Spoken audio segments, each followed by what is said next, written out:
Hey, pre-notification gang.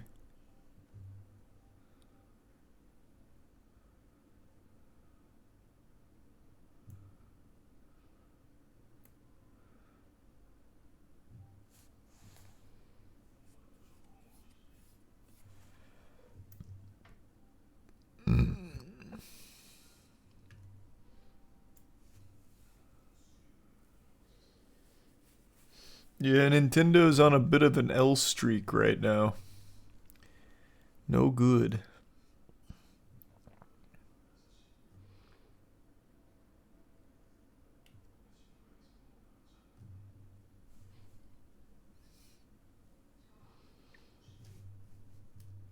Thanks the resub feels.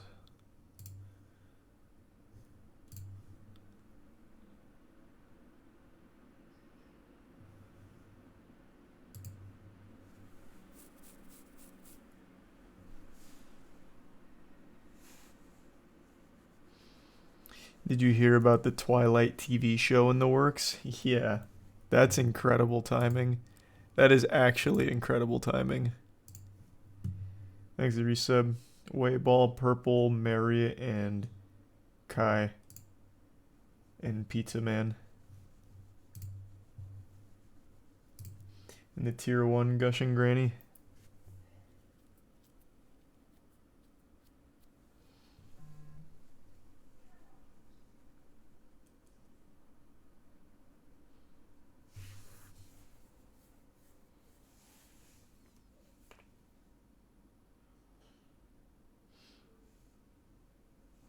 You should audition for the show. Oh my god, I'd love to be in the Twilight TV show. Yeah, absolutely. But I don't know how I'd even get my name on the board there for that. That'd be cool though.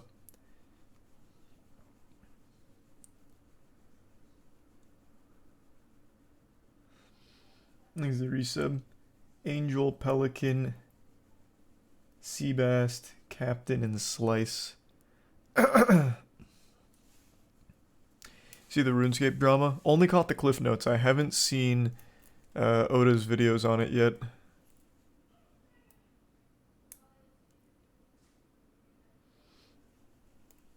Thanks the resub. Sarah, Puka, Angel, and Gobles. They give sub Seabass.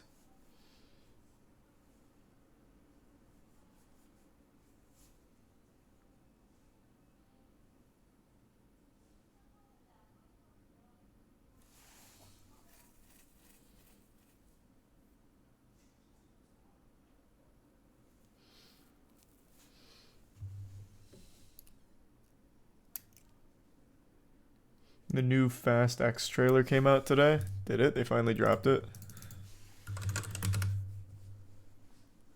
Oh yeah, they did.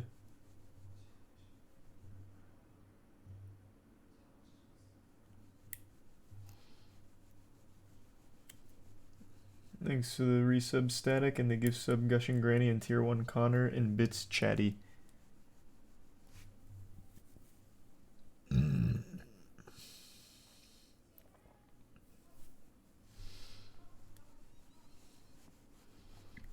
Thanks to gift sub Cuffed.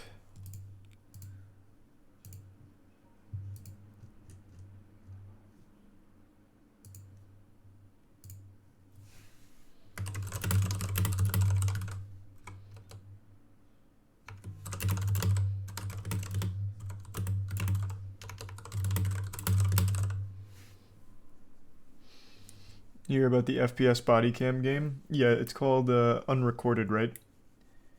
Thanks to tier 1 Rock and resub Beetle and the Bits Cage. No, it's not a Twilight reboot. It's a Twilight TV series.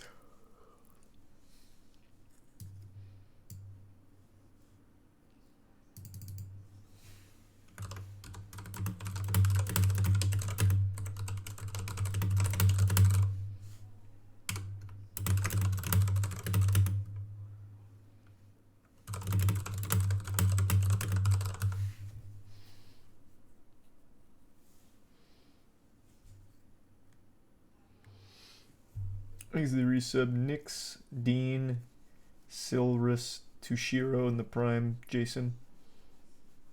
That's very vague, Goth. No, I don't know what you're talking about. Thanks to the resub, Luna.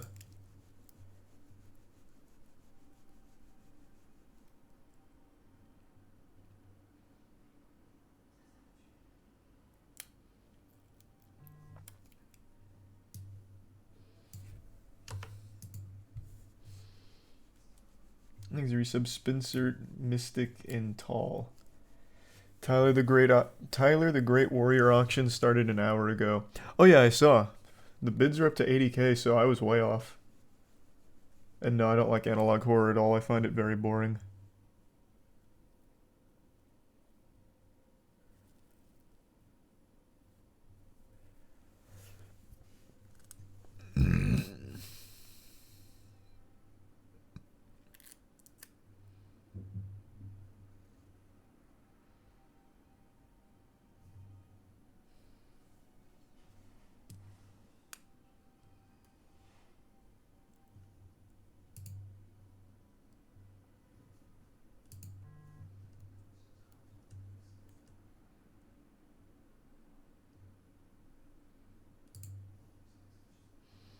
And yeah, I saw the Twilight thing. I'm excited. Thanks to resub, Wagon and Tier 1 Bunyan. And the Tier 1 Anarchy. And the resub, Knee. Oh, I did see that, Goth. I didn't realize they were cheerleaders. I just saw the story about two girls that got in, or I didn't know it was two. I just saw the story about a girl who got in the wrong car and the driver shot them. Or her. I didn't even know it was two people. Over the last like 3 days, there have been multiple cases of people getting shot for the most trivial shit. Showing up to the wrong house, ordering a pizza to the wrong house, pulling into the driveway of the wrong house. It's crazy. It's fucking crazy. Exit tier 1, or the resub, Orange, Riley, Majesty, Model, Hoobie, and tier 1 Espion.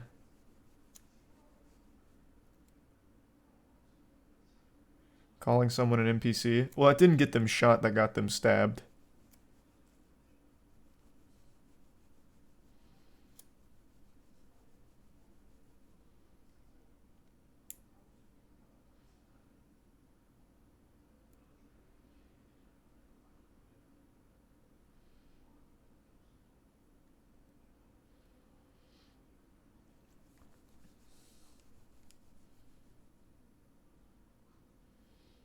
Exit Prime. Justly, and the resub, Arisen.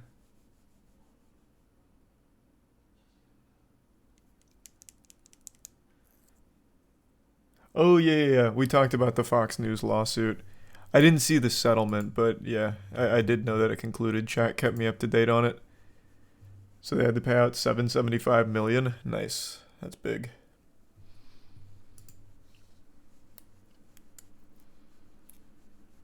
Thanks to the resub. Bobby Cubes and the gift sub, Wandering in tier 1 Kidneys. You'll do fine, Goth. I believe in you. Thanks to the resub, Stundai.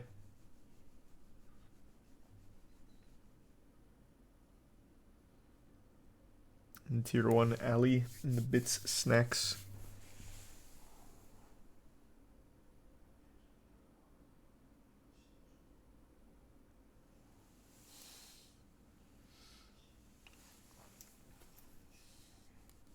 This is tier 1 Thick in the resub, Zamataz.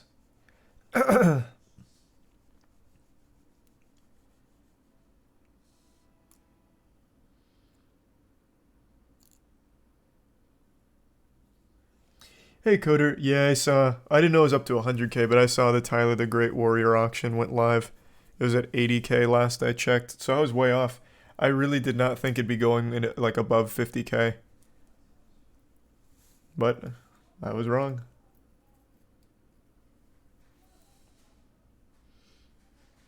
Thanks for resub, Dio, Honey, and the Bits, Bobby.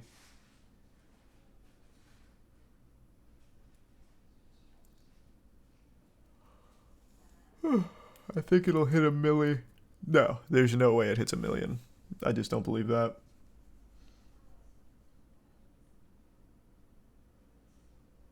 Thanks to the gift sub, Courtney. The Nintendo subreddit doesn't like you very much. That's surprising because they're the ones that should really be the angriest at Nintendo. Thanks to resub, Icy.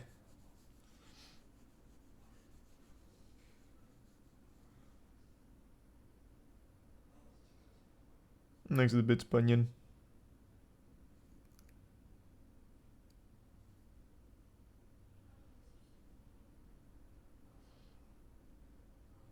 And sleep well, Goth.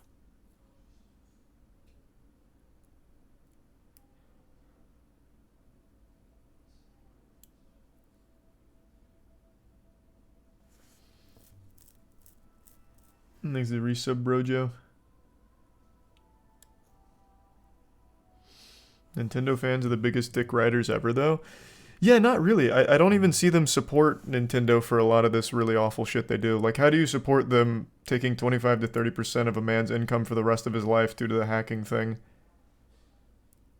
Like, on the tier list of crimes, that's about as low level as it gets. He made 300k over the course of 7 years from hacking their console.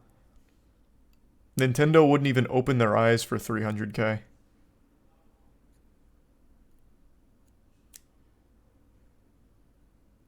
And not only that, but they sent him to jail for 40 months.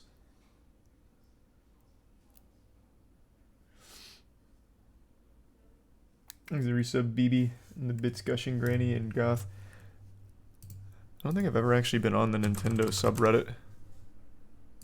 I am curious. What was their coverage like of the Gary Bowser situation?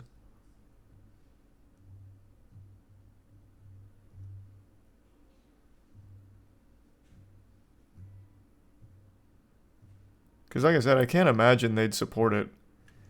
Like, as a Nintendo fan, you should want, like, happy things. That's like the whole motto. Every action Nintendo does goes fully against their mission. This is not a very active subreddit at all. Holy shit.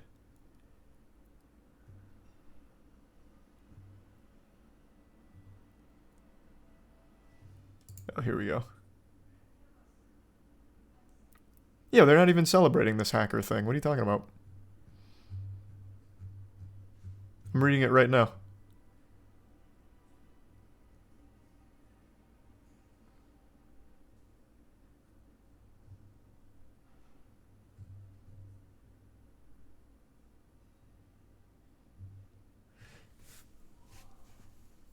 Thanks to resub, Ryan, S-Borg, J-Tank, Gummy, and Tier 1. Nope.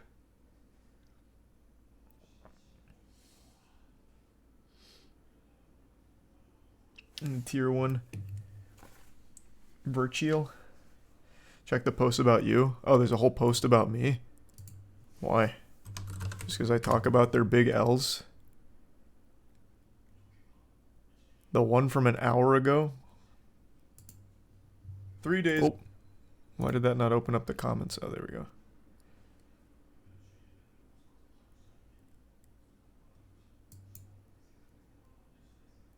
One of the most outspoken critics is a guy named Lolly Mayhem. I think that's one that we can safely disregard. This is like such a fringe community of the Nintendo subreddit, though the vast majority don't support Nintendo ruining that guy's life, but then you have Lolly Mayhem going on a tangent.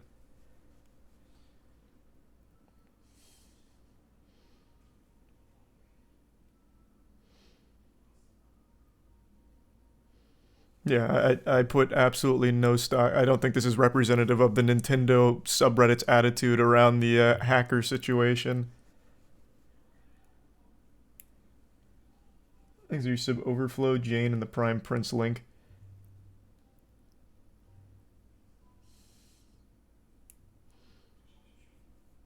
You got a warning first, so that guy is dumb. Nope, different guy. Couldn't even do the bare minimum to confirm if that was true or not. That was a different guy, not Gary Bowser.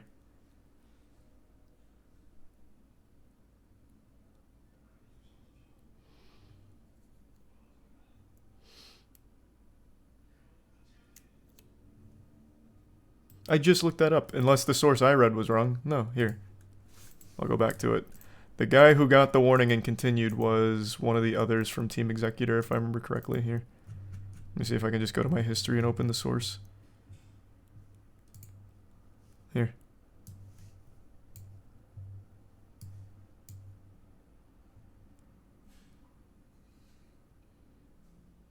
Yeah, it was this guy. This was, I'm pretty sure it was Matthew that got the warning and continued, not Gary Bowser.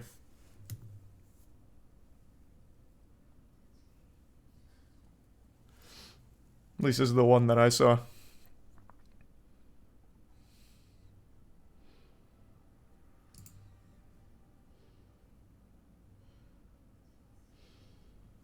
Thanks for resub, Chris Himothy, correct, Crub, Command, and Prime comic. The Jake Lucky tweet and the OSRS drama. I haven't watched Oda's video yet, or videos yet, so I'm not caught up.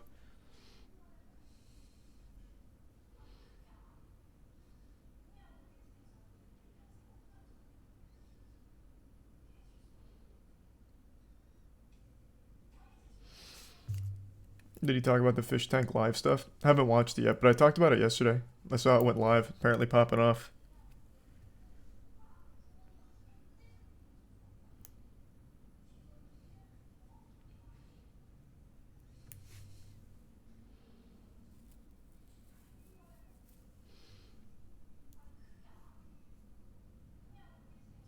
It's very much a both people are wrong situation. Well, yeah, absolutely. Gary Bowser and the squad broke the law, needed to be punished, and I think 40 months in jail is apt, as opposed to another 50 years of him paying 25 to 30% of his income to a multi-billion-dollar corporation that doesn't care about that money at all. They just want to ruin his life as much as possible. If it was up to them, they probably would have given him the death penalty.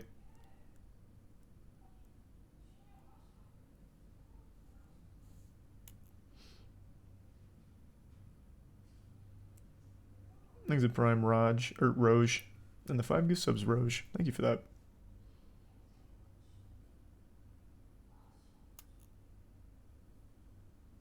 And the resub Chef Boyardee.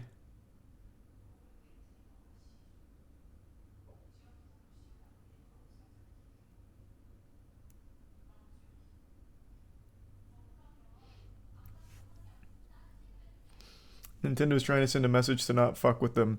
That message would have been received loud and clear with 40 months in jail.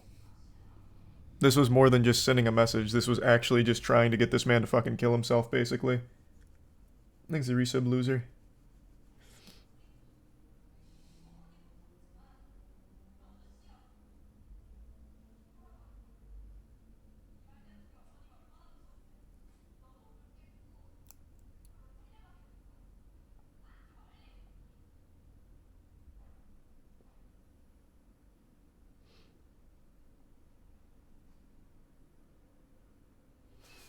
You see the trailer for the body cam FPS game on Steam? Yep, unrecorded. I saw. Do you think him killing himself would be bad for Nintendo's rep? Nope. They don't care. They'd probably celebrate.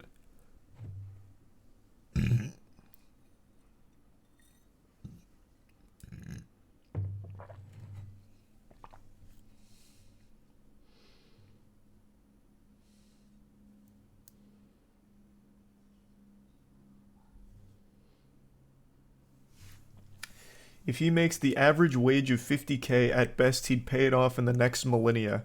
Yeah, and now he is a convicted felon fresh out of jail, which means there's no way he's getting a job that's going to be paying 50K a year. No shot. So we'll give him 2 millennia and he'll finally pay off the 14 million he owes Nintendo for the rest of his life now.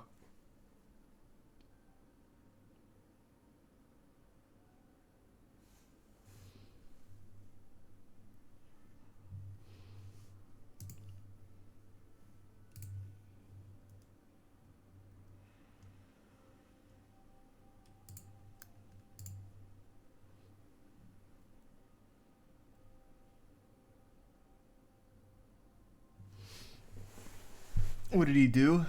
He and his team basically jailbroke Switches, as well as other consoles.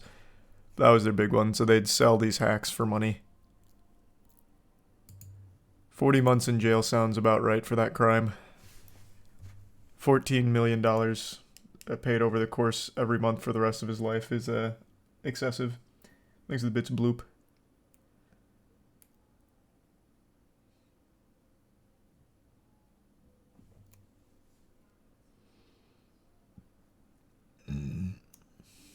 How much did he make? 300K over the course of 7 years.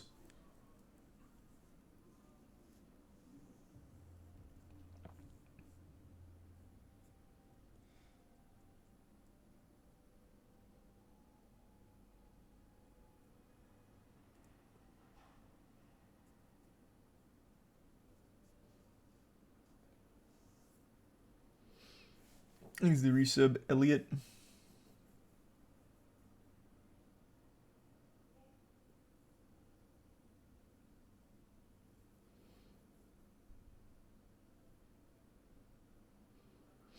And apparently held people for ransom and brick switches. Oh, yeah. That whole team was extremely controversial. Yeah. Team Executor, there was this thing where, like, they had anti-piracy measures on their pirated software. Like, their hacks came with certain protocol where it would, like, brick your shit if it detected, like, foul play or something. Yeah, no, that whole team was pretty fucked. But even still, 40 months in jail is plenty for that.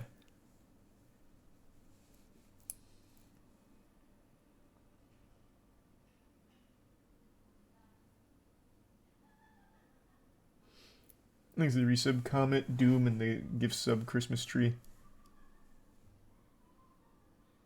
Oh, that's exciting, Jared. I'm excited to hear it. That's fucking huge.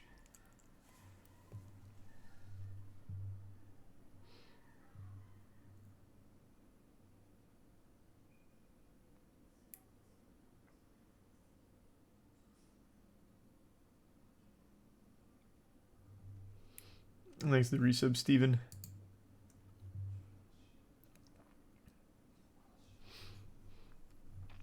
Yeah, I only caught the general cliff notes of this Pokemon situation. I saw this video, which I guess I'll play it to give like a summation. Pokemon cards just happened. There have been pictures circulating around the internet of people with stacks and stacks and stacks of very rare, very holographic, very hard to get cards. Simultaneously, for the past couple of months and or years, people have been complaining about the fact that they buy thousands and thousands of packs of Pokemon cards and don't get any hits. That's what I said back when I was still opening modern Pokemon card sets. It was shocking how often you'd open an entire booster box and get nothing of any interest.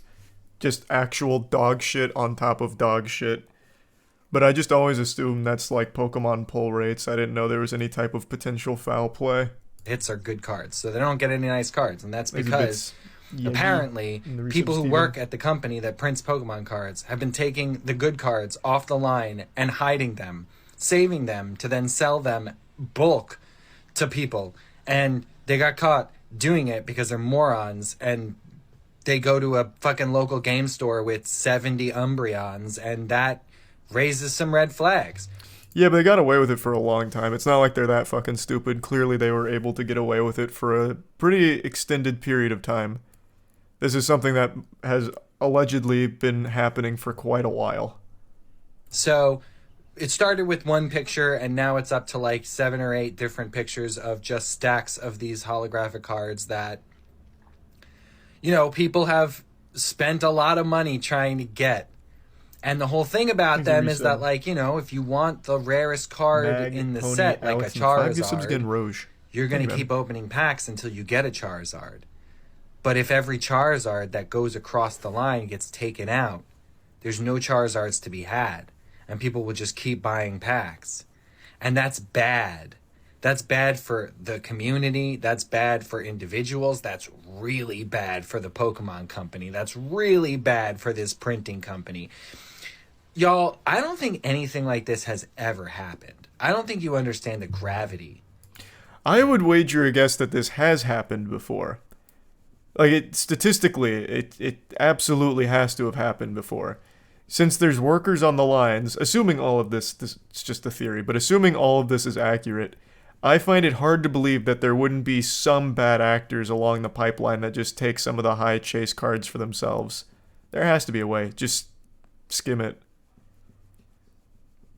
But maybe now it's just getting to a point where there's so many people doing it that now it's very clearly having an effect on the overall ecosystem of the TCG.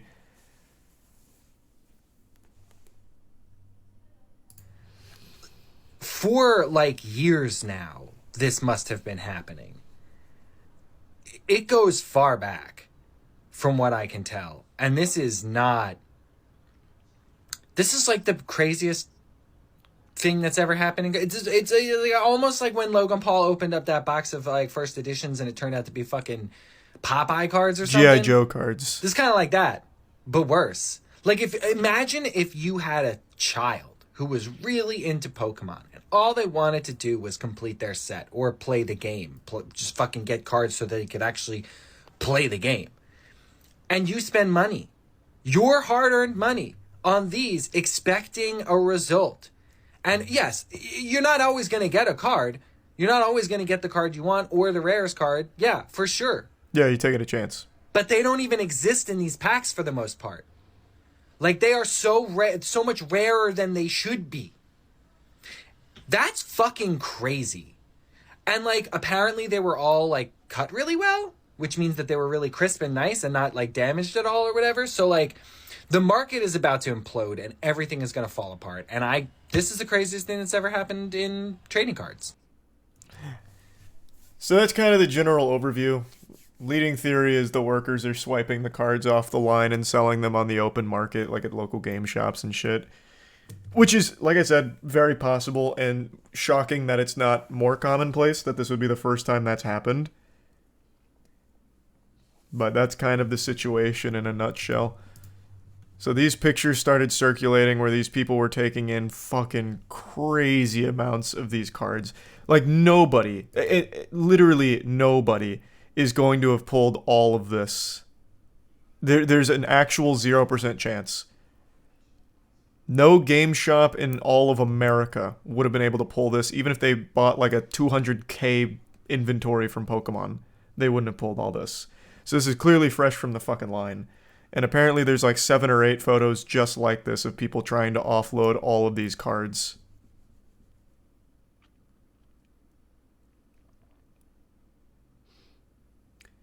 They're not fakes nor confirmed real. That was the other theory, that they could have been fakes.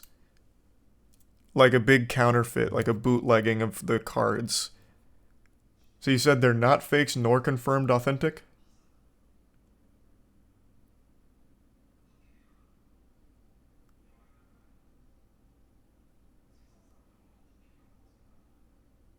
Why would you offload that many at once? Well, because like the guy in the video said, they're fucking stupid. Like, this literally just blew it all up for all of them. And this is, so, the value of Pokemon cards isn't, it's not, you know, schmeckles. Like, we're talking doubloons. This is a lot of money that they have directly stolen from the printing company. This would be like an actual prison sentence. This is a big crime. Like, this is a lot of money. And it's illegal. So them having this and offloading it all at once has completely shined the spotlight on it and will probably lead to quite a few people going to jail once there's an investigation. And it won't be like a light prison sentence. It'll probably be like, I don't, what's like a, what's the one above theft? Like a, what, there's different tiers. There's petty theft, there's theft. I don't think it's grand theft or larceny, right? No, I don't think so. Is it larceny? Maybe it is larceny. It would be a pretty decently sized sentence. Like, this wouldn't be a slap on the wrist. It's a lot of money that they're stealing from this company. And it's the Pokemon company. That is the highest grossing franchise in the entire world by a big margin. It is the biggest media empire that you have fucked with. And Nintendo is associated with them, and we know how litigious and evil they are. These people are fucked now, once this investigation goes through.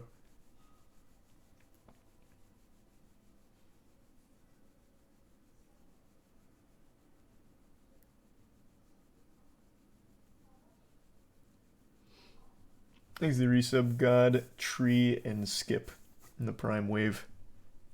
Why does it say allegedly, though? Well, because it hasn't been 100% confirmed beyond a shadow of a doubt. Like I said, there's still potential that they're really convincing fakes, but other than that, the only possible other means they would have had to acquire all this is straight from the company, straight from the line themselves. They'd be a worker there, or have access to it somehow. So the only saving grace for these guys is if they try and claim that they've counterfeited these. They might get off with a lighter sentence. I really don't know. But past that, they're kind of dead to rights.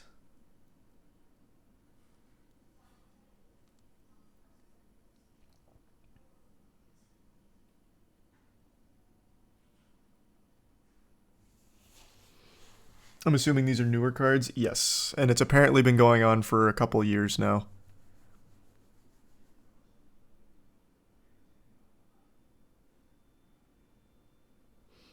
Thanks, Resub. Halls, Toast, and Rugged.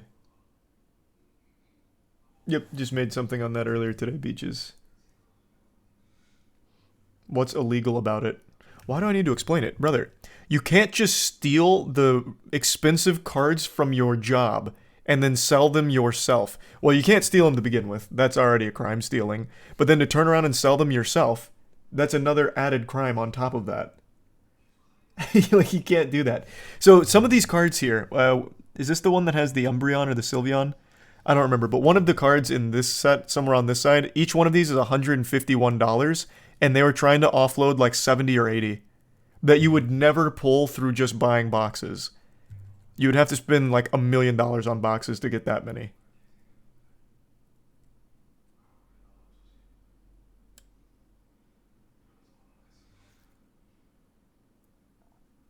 The Umbreon is $500 raw. Is it 500? I thought it was 151. Oh, well, even more than I expect, even more than I thought.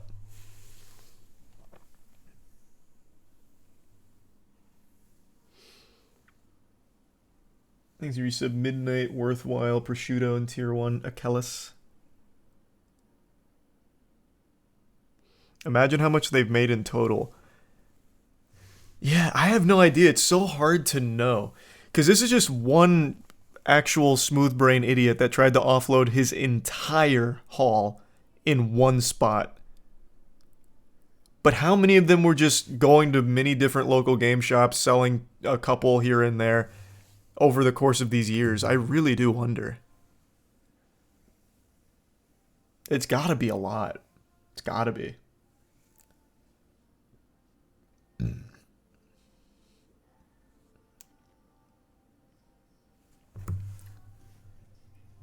This had to have been done for a set called Chilling Rain because the pull rates are so notably bad it's been nicknamed Chilling Pain. Well, as the guy in the video explains here, this is something that has most likely been going on for years, which is why all the pull rates have been so bad for so long. And he's right. Like, his speculation is probably right. Even when I was still pulling modern set Pokemon cards, like, I'd get like 10, 15 booster boxes, open them on stream, and I'd get nothing. And that was what, 3 years ago? Voice crack, 3 years ago now?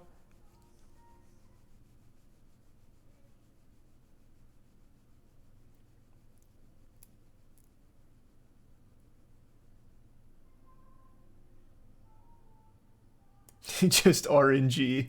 True. Yeah, just bad RNG. Thanks, Resub, Orc, and the Prime, Chris. I bet this happens in other TCGs, it just hasn't been discovered yet. That's what I was saying. Like I imagine this has to have been going on for quite a while, in other places as well. It's just Pokemon is so big now that as they get new workers on board, more of them are probably taking cards from the line, so it's much more noticeable.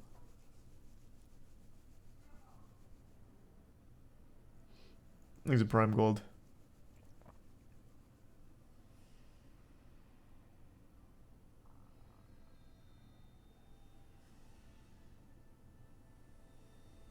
Thanks, Resub Cray.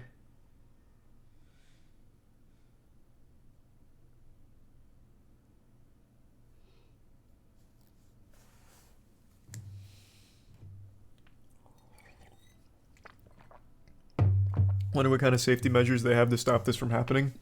Yeah, I have no clue, really. No telling. Oh, this is where I got the 151 from. It was this article. And it was the Espion.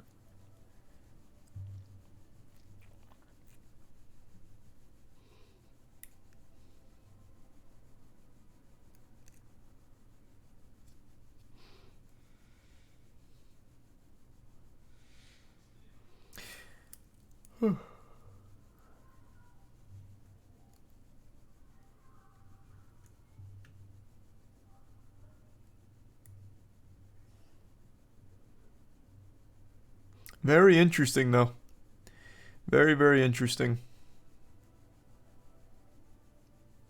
These are the 5 gift subs: Paxel and tier 1 Sarah, and the resub Joe, Des, Hollow, and Scout.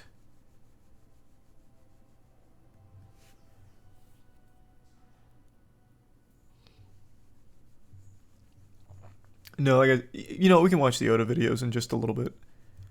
I was just gonna watch them on my own later, but we can just catch up on the situation tonight. I am very curious about it. This is one of those rare instances where RuneScape drama leaks out into the mainstream. I've heard a lot of people talking about it.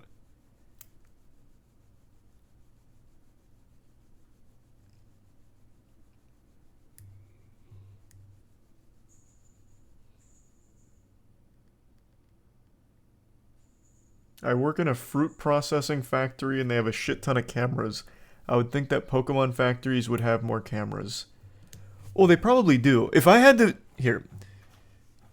to speculate on how they're swiping the cards, I would have to imagine that it's during the cutting process. So what happens here is there's these big sheets, kind of like this, huge sheets, and they're all like you see it here. You know what? I'll pull up exactly what I'm talking about for Yu-Gi-Oh! Starlights. They actually give these away.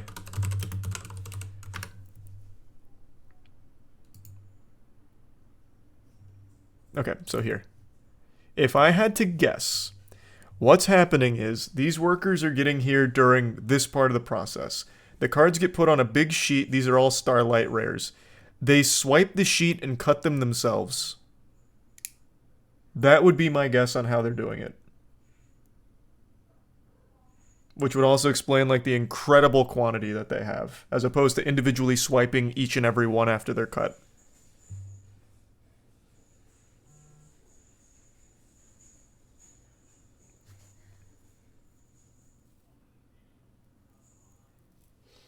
Thanks to give sub Sleepy in the resub, Jeremy, and Greg in the Prime Zin. You might be right, Biz. And thanks to the gift sub, Fatty, and the bits chiseled. Out of Action? I haven't heard of that game before. How would you smuggle something that big? Oh, that I have no idea. You'd need some kind of like getaway car or something. I have no idea how you'd smuggle it. All I'm saying is this is where I think they're swiping it during this part of the process.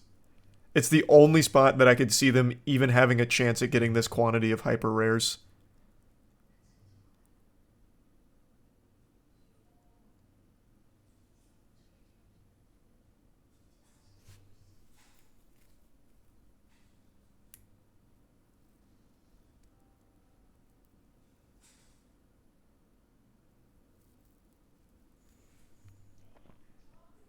Thanks to the resub Vestal. Why not right after the cut? Because you'd have to take individual cards. You'd increase the time you're there taking the cards. B, you'd also make it more difficult to get a huge quantity.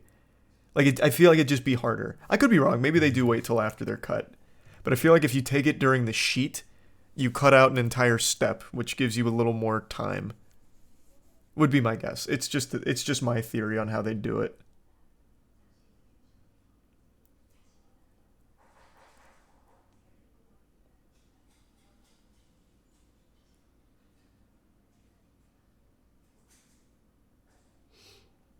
But then you'd have to cut it perfectly. I just don't imagine it's that hard to cut it perfectly. Not in today's climate. There's so many ways of doing shit like that. We have the technology.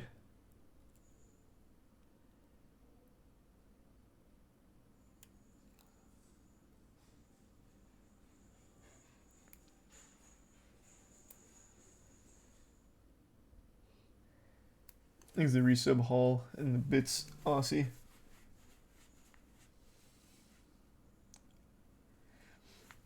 This must be happening in Yu-Gi-Oh! Too. Konami has insisted they're not short printing, but rare cards still have less. Maybe we've been blaming the wrong person. I think it probably is. Here, if you want something really interesting that I've talked about on stream, like if we just historically look at card printings, let's take, for example, Pokemon. When I was opening old Pokemon boxes, you would get 12 of your biggest cards from that box. 12. 12 hollows. I think it was 12, right? I'm pretty sure it's 12. Regardless, you'd get a good portion. And then if you look at it today, if you get a box, you're lucky to get one. Like one decent card.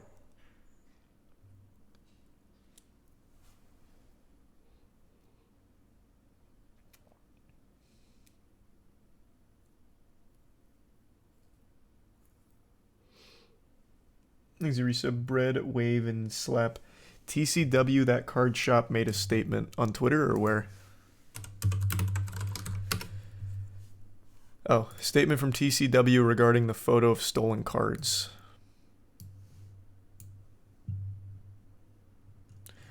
Of course, it's through Facebook, which is entirely useless. We'll just go to Reddit.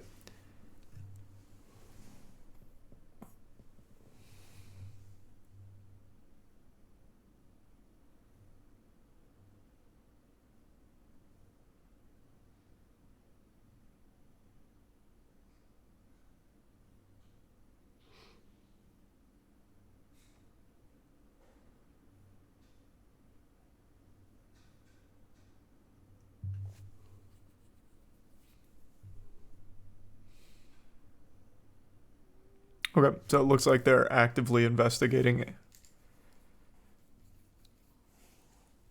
Seems like they took all of the right steps.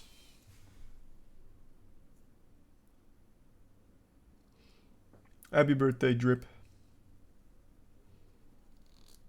Thanks a resub, Poggy, Skyhawk, McDill, and Jake.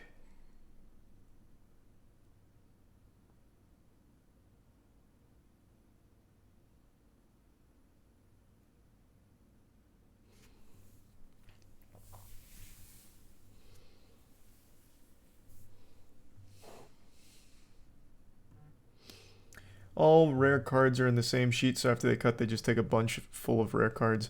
Yeah, I just pulled up the Yu-Gi-Oh! One for the Starlights. All the Starlights are on the same sheet, so for Pokemon, I imagine it's much of the same. All of the, like, Rainbow Rares, all of the Hyper Rares are on the same sheets. I just figured they'd take the sheet and cut it themselves. To me, that made sense, but maybe you're right. Maybe that's harder than just taking the cards after they're cut.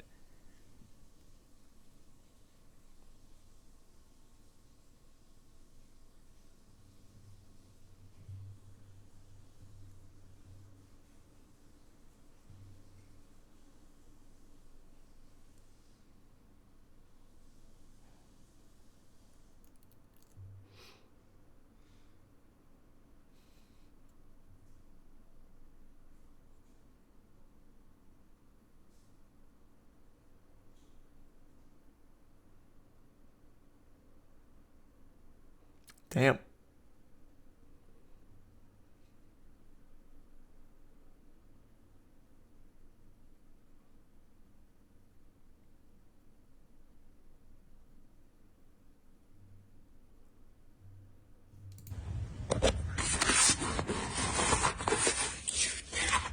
Holy shit.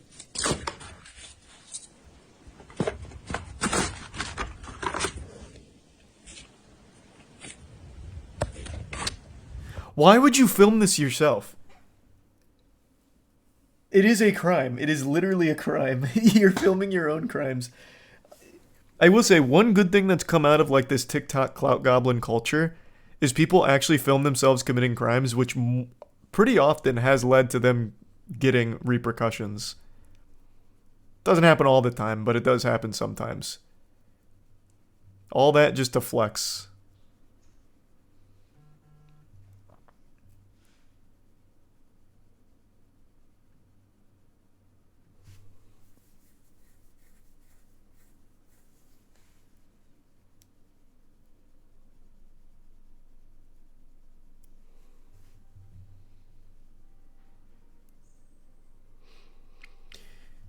This matter remains under investigation and cannot comment on the details at the time. However, we can confirm Sword and Shield booster packs and products were shipped to retail as intended, and we have no indication that the integrity of the products were impacted by any confirmed or unconfirmed theft. Furthermore, we continue to significantly invest in both the production and security of the TCG business. We value the faith our fans put in us and our products. Okay.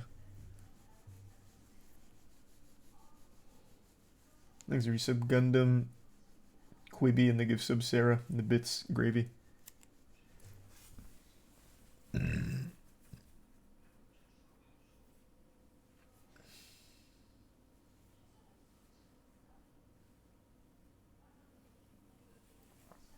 If they don't recall that pack, fuck them. They're not going to recall anything. I'll tell you right now. There's a 0% chance they're going to recall anything. But they're going to really need a thorough investigation to figure out where these breaches are happening.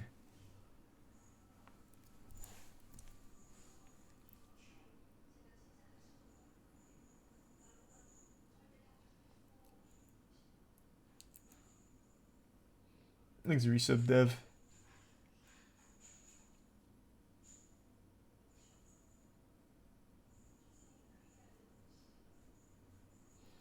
Do you think the value of Pokemon cards overall will drop? I don't know. I actually have no idea what kind of effect this is going to have on the market. I'm curious. So the time that this article came out, which was 3 p.m. today? Yeah, I guess 3 p.m. today. They listed the Umbreon at $641 down here. Or $674 down here. Let's see what it is right now. The Umbreon VMAX.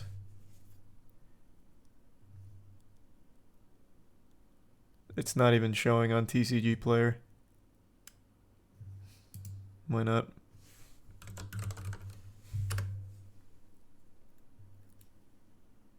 Oh, here it is. And right now on TCG Player, the price has stayed the same. It's $645. Oh, yeah, no, $645. This was a damaged one for $500. So, as of right now, there's no, like, panic dropping or anything, it looks like. Though it's only been 3 days since the story broke.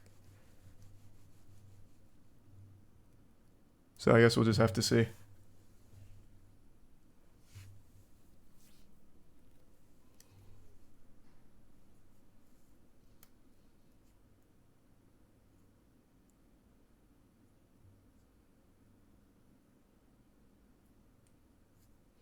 Pokemon too big for something like this to affect it.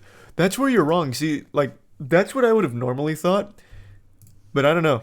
This video, as well as the articles, have convinced me, like, this is happening on such a large scale that it really will have some kind of effect on that whole secondary TCG market. It'd have to. It's already altered the pull rates.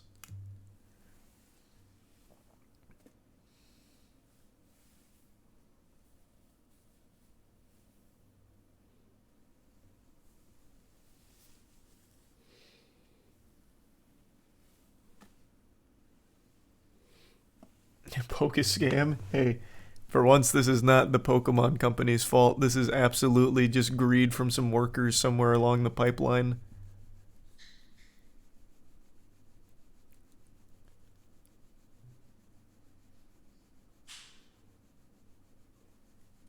Thanks, Resub Moss. How much do you think they care about the secondary market? A lot. The reason people buy cards is for those big pulls. So if there's people stealing the cards and just selling all of the chase ones on their own straight from the line, taking it out of everyone else's boxes, people are going to stop buying the packs. No one's going to bother buying packs. Why would you if you know there is a huge chance that you're not going to get anything because it's already been taken?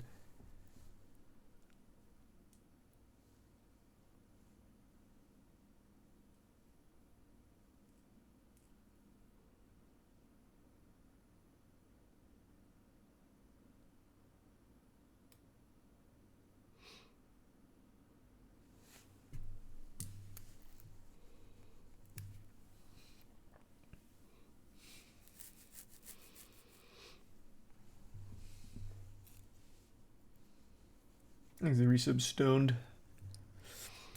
Pretty wacky though. This actually reminds me of what I think it was 7 years ago, 6 years ago.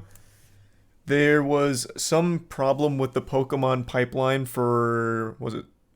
It must have been right before Sun and Moon, or maybe it was Sun and Moon, where it was actually mapped out. So if you opened a booster box, you could actually pick out each individual pack that would have the hyper rares.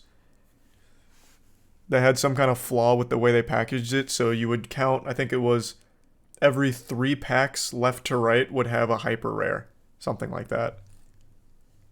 So what you would do, or what people would do, is they get the booster box, they'd open it, they'd take all the ones that they knew would be hyper rares, and they'd just sell the other packs loose, or repackage with other commons, and you'd never have to open them, you'd never have to weigh them or anything.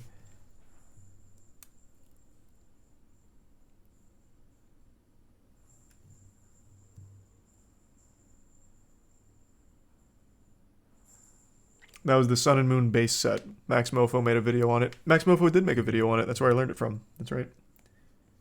Thanks for resub. Lycan Delusion on the Prime. Sheplotsky. And a bit stinky. I have no idea, Stinky. I don't know how that works.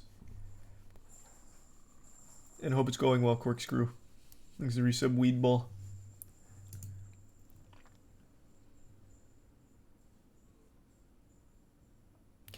Alright. I'll watch the fast trailer and then we'll check out the Oda block situation. Punch it! You know, we'd already be there if Roman wasn't driving. These are the bits Atlanta. You see me shining, baby? Well, lock this side. It's a trap. That's a bomb. All right, dorks, what are we blowing up? What? The Vatican? Wow, you guys are going to hell. Let's go, Fast and Furious.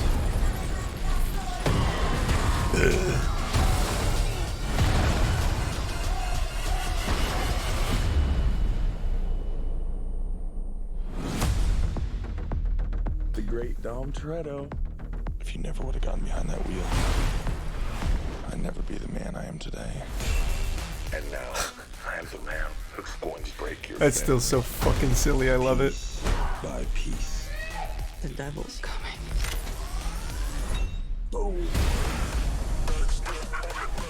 Remember when this was about street racing? Brother, that was 20 years ago. I knew you would come for me. So how about we all just start shooting each other? Time to end this. Let's dig some graves.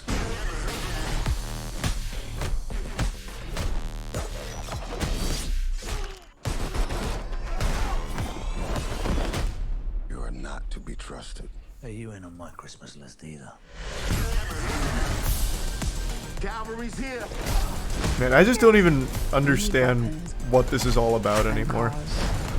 I watch every single one of these and I just immediately forget everything that happened. Like the second the credits You love roll. Surprises. I adore them.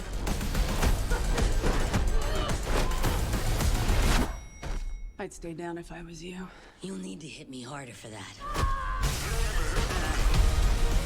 The game's There's a over, Prime Dolph. Nick. There's some random Woody and Lane.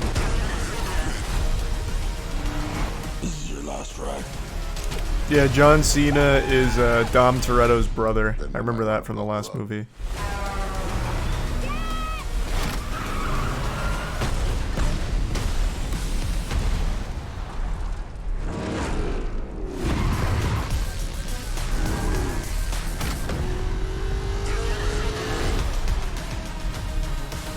Nice. Fucking hype. Cool.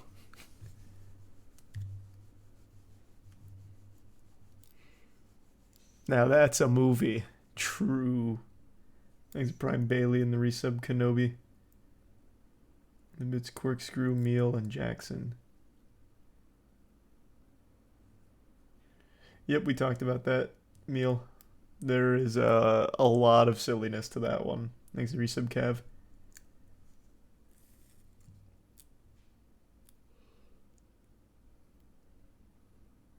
And the Prime Dods. Resub Vana.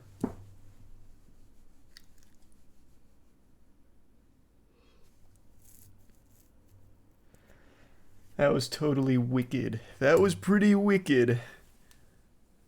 Apparently, this is the last one.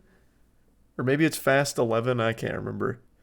We're getting real close to the end of the franchise. It's coming up. I think it's the Prime Addict. They said 11. That's the one then. That's when they'll end it. Thanks for resub, Waisu.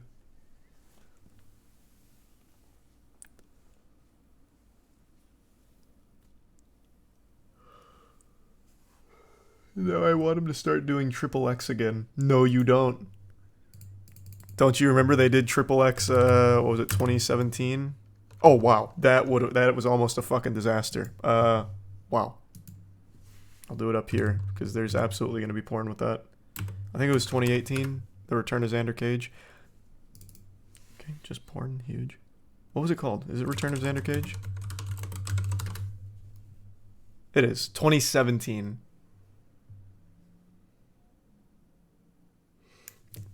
And it was a big stinkerooski. It was pretty wild.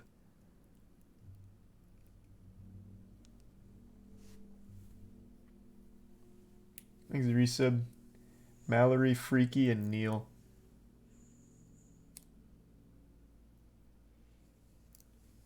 The bits chiseled. And the bits. Push.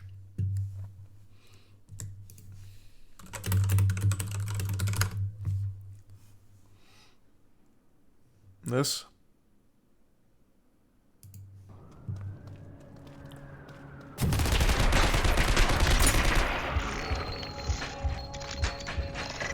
Yeah, this looks super early into development.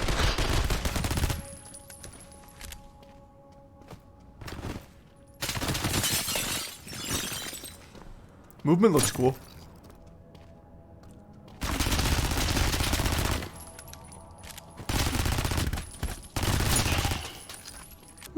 This game looks cool. This does look pretty cool. What's the point of the red dot side if you can't ADS?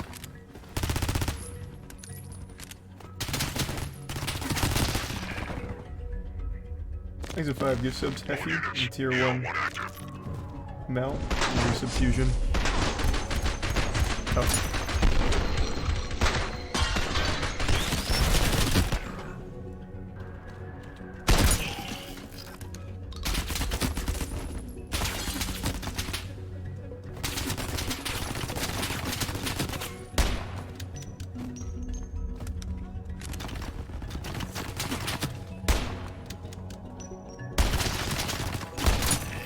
Yeah, that looks pretty good.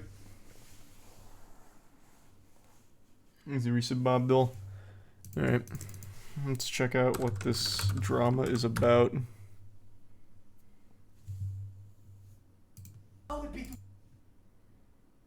So it's this one, right? Or is it... Fuck, is it 3 videos? I thought it was 2. That's quite a bit of lore.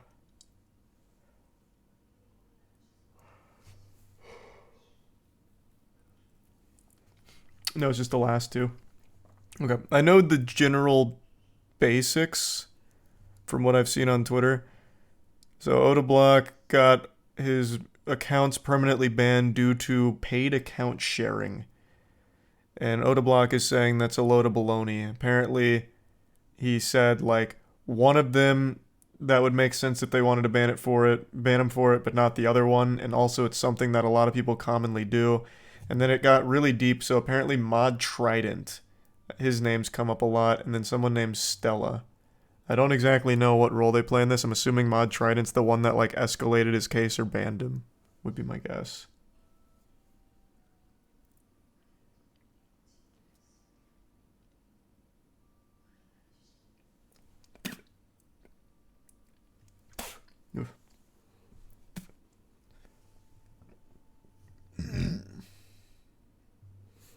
Mod Trident's Twitter is currently locked for violating the Twitter media rules. Interesting. All right. Let me catch the No hate to the Jaget's details staff. here. Majority of them have been very respectful towards me, but this video is to highlight the corruption of Mod Trident and how easily he is getting away with everything. All right, let's get to it. So this is the reason on why they banned me. I'm going to read it out loud from one of the community managers. I don't want to say his name because I don't want a lot of hatred to go towards him. Hey, Oda, I just wanted to reach out to you and let you know ahead of time, as I know last week has been a bit of a difficult one, but I'm having to be the bad bearer of news once more. The anti-cheating team reached out to us earlier today following some of their routine checks and informed us that permanent bans have been applied to 2 of your accounts, Bold and Omar. Rest in peace. The reason behind the bans is due to significant hours of paid account services on both accounts. The team have been extremely diligent in their investigation as they wanted to be sure that the information was correct. And after reviewing over 100 other accounts being banned for the same reason, they have confirmed the evidence is indisputable. Any questions, please do reach out, but we won't be able to lift the bans or transfer names from either of the accounts. How would they know if Alright, it's don't paid worry, you won't have services to, for it? because you're going to be unbanning it. Completely false, right? I've never been serviced on Omar's account once. I've never got anybody to go on my account and do any type of service ever. So both of the accounts, Bold and Omar, is what they banned. Bold, I'm not gonna lie, that one was at a series that I've done on YouTube, and a few strength levels was serviced from like 90 to 94 or something. But it wasn't 400 hours to do it permanently banned. They're saying that equivalent of 400 hours, and it's a permanently banned. No, if anything, it should get a temp ban for that account, and Omar has never been serviced on. I gave them all the evidence that they need. I told them who uses the account, me and my 2 boys. They even go on it till this day to do tomes of a basket, and they go PKing on it. Even sometimes when I try to log in on stream, they're on just PKing or doing whatever. What I'm trying to get at here is my main point is Omar has never been serviced on, and Bold does not deserve a perm ban. Also, let me specify this as well. Account sharing has never been a problem beforehand. So they can't make that argument. It's never been bannable. A lot of other streamers... It used to be, long time ago. I think it was kind of a silly rule in the first place, to be honest, to try and like scare people into not sharing an account with your friends. I understand wanting to crack down on paid account services that would do things like do Inferno for you or whatever. That I get. But just sharing an account with friends, I thought always just made sense. 100%, especially as a PKer. So, I know that it hasn't been something that they've been super super heavy-handed with bans on, but there was always that like fear for a while that if you share an account, you might face repercussions. But I always thought that was kind of misguided. Everyone, like especially growing up, everyone played on accounts together. Literally everybody. Thanks, Resub, Wheel, Crowbar, and Pugs. Was I ever into PKing on old school RuneScape? No. PKing's always been too difficult for me. Thanks, Resub, Lustin. No, I'm still 1 Slayer away from maxing my account. I'm 850k away. I'm just doing it so slowly. I just do like 150k XP a week. I don't like grinding Slayer, so I've been taking it real slow. A lot of other people do it all the time.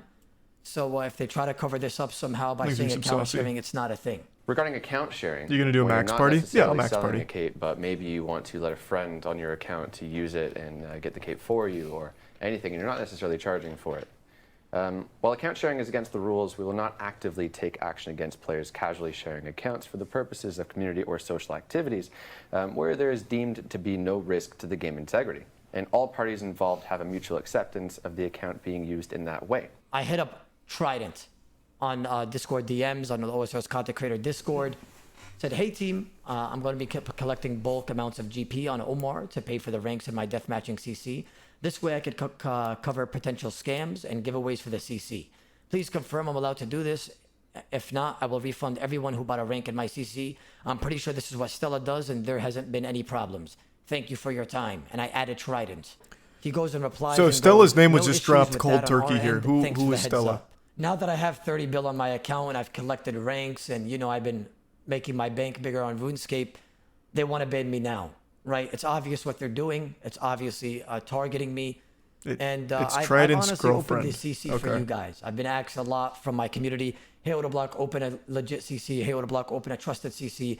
Because we know the scammer Stella has been scamming for years, over 100 bill plus debt, and haven't paid back literally a dime. So it blows my mind that this is being blown out of proportion, and I'm being targeted by Trident and Stella to the point they're saying they're finding evidence of me account servicing 2 years ago, and then saying, oh, it's a routinely checkup, a routine checkup, and that's why we banded you. From 2 years ago?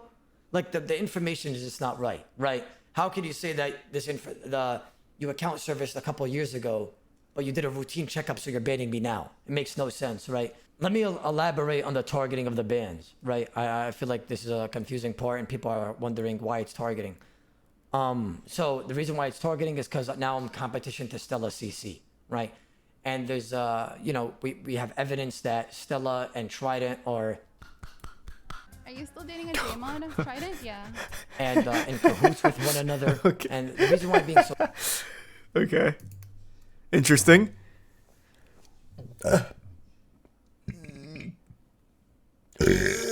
Man, that shot a burp right into my fucking throat. I didn't expect that. This is like a serious, like, a clap back on trying to, pronounce his innocence. Okay, interesting.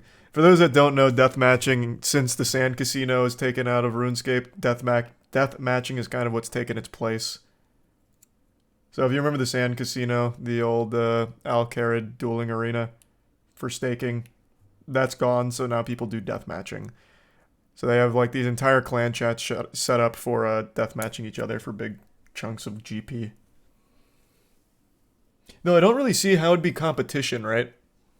That's I still don't fully understand that. Because I feel like if you're going to deathmatch, it's not really going to matter which CC you're a part. I don't know, actually. I don't deathmatch myself, so I don't really know. Thanks to the resub, Frizz, Juice, and LaFlui.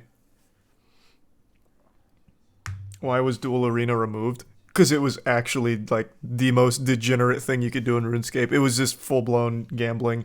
So, Duel Arena and RuneScape, what you would do, and there was also tons of scams, and actually the amount of, like, really galaxy brain scams that went on there is crazy. There was actually someone that set up a website, I can't remember what it was called, but it was like, Duel Arena odds, and it was used by a lot of people. And what they would do is when you use that site to calculate your odds of winning a duel against somebody else when you were staking, it would log your IP.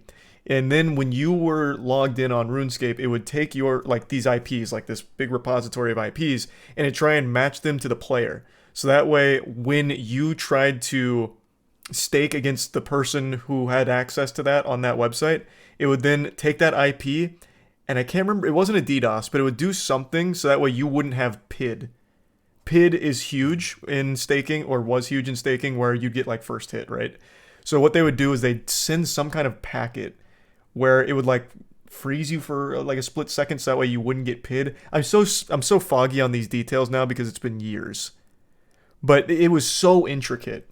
But Dueling Arena was removed because of staking. It was just really degenerate gambling. People would, like, actually fall into actual gambling addiction through RuneScape. So they eventually took it down. But yeah, it was crazy. Like, the Galaxy Brain shit was crazy. Thanks to Resub Roberto and Coleman, and the Prime Filipino, and the Resub Jax. That's a DDoS attack? Yeah, but they didn't DDoS. It was really just to force PID. I don't think they actually DDoSed. But they logged the IPs and did something with the IPs in order to force PID. Which was crazy.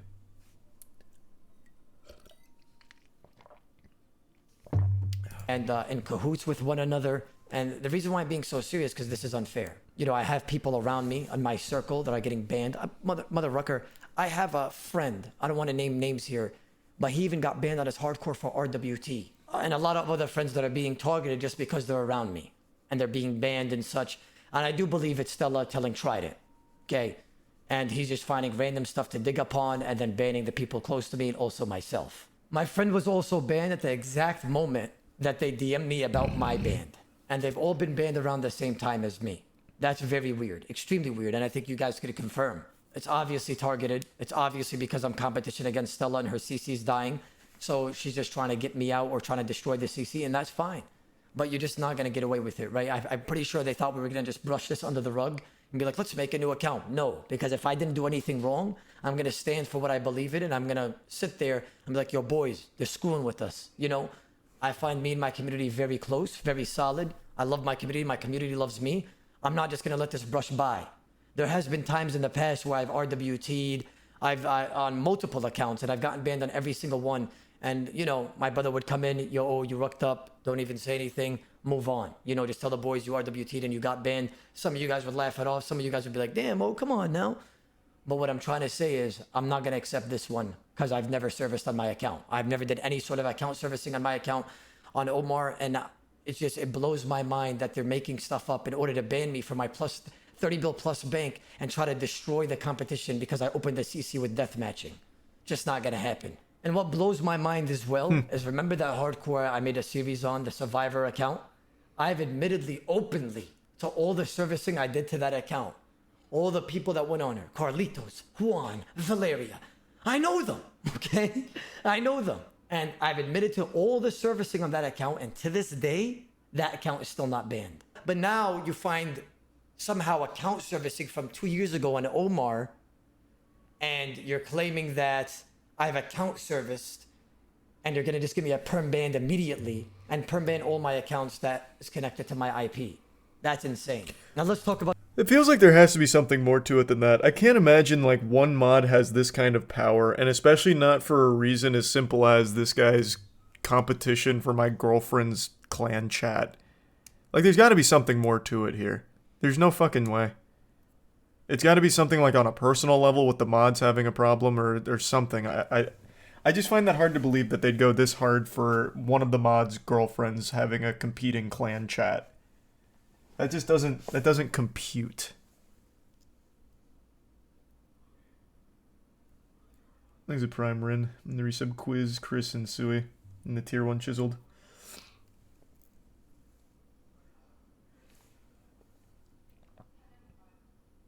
He just got promoted to the head of anti-cheating.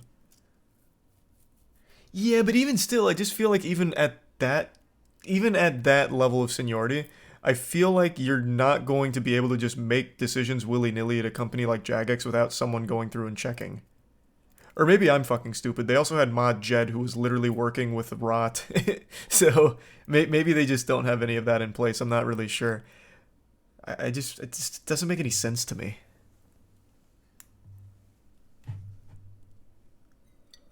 About the puppeteer, Stella. Stella's a RuneScape streamer that built her, how do I say this, her following from being a staker in game. There has been several instances of Stella being exposed for scamming other players for thousands of dollars worth of GP, as well as dozens of instances of her rigging giveaways for her own benefit. To this day, she allegedly has over $50,000 worth of debt to other players, on top of the money she has allegedly scammed from others as well. To get in the position that she is today, Stella would advertise her no armor pictures, her NSFW pictures, in her Twitch chat with an on-screen overlay. She would use these pictures and videos to entice men into her Discord channels to pay. What a hustle. No armor photos, huh? Hey, that's the grind out there, though. Okay, interesting, very interesting. There's a lot of terms here that if you don't know RuneScape, you don't really know what's going on. I guess I'll summarize those. RWT is real-world trading. So why he's saying that she owes $50,000 to people in the community is she owes about $50 billion to people that she has taken from the community is what he's claiming. About 1 billion RuneScape gold is 1,000 real-world monies if you were to convert it. 1 million real-world doubloons. So when it came to things like staking, people would make full-time jobs out of it. Not anymore. Is it not is it not a $1 per mil anymore or anything? What is it? What's the going rate? I haven't bought or sold gold. I don't know what it is. Let's see. I'll look it up.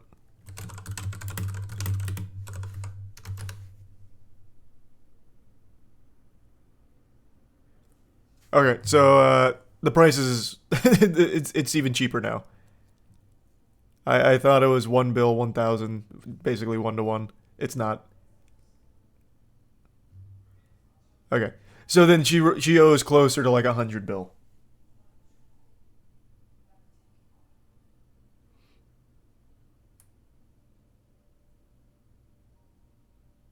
There's the resub Bizarro and the resub Alex, Kaizen, and Metal, and Captain and Bubs in the Prime push.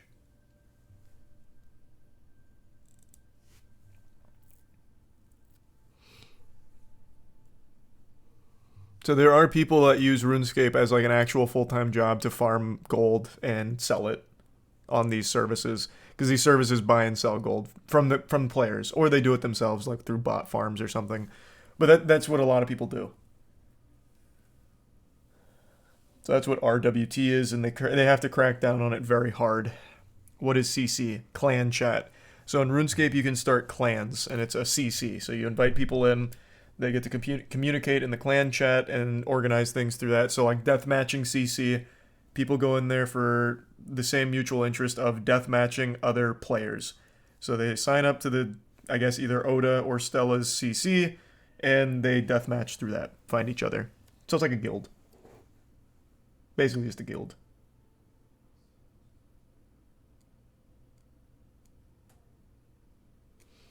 There's the Prime Zycross and the resub Watergeist and Stony.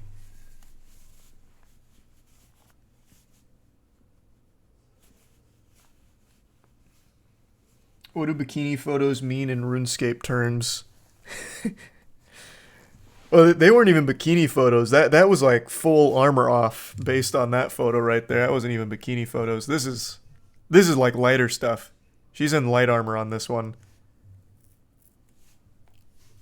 Her GP. This point would have no relevance. However, I believe this has played a big part in the corruption of a Jagex employee called Mod Trident. After amassing a decent following, Stella would be hit multiple times by the anti-cheat team for offenses of real-world trading, which means she sold in-game gold for real-life cash. She eventually got sick of these bans, so had to think of other ways to harbor GP instead.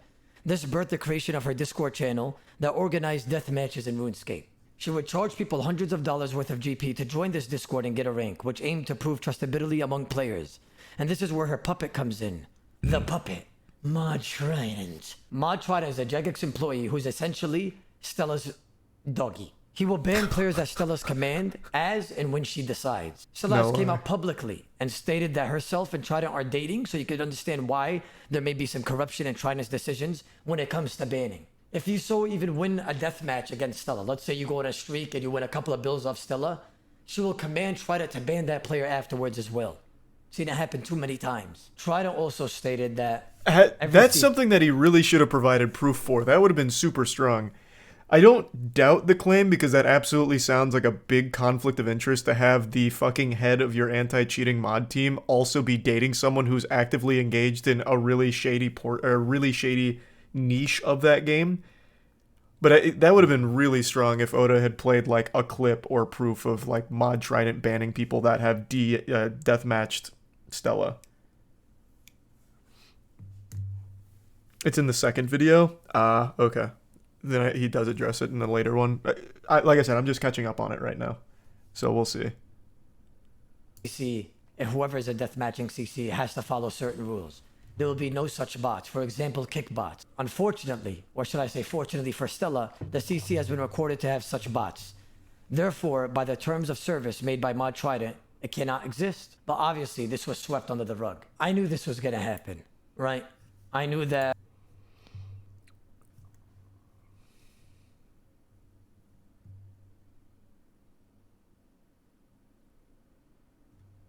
Me making a CC, I would cause trouble with Mod Trident because of the correlation with Stella.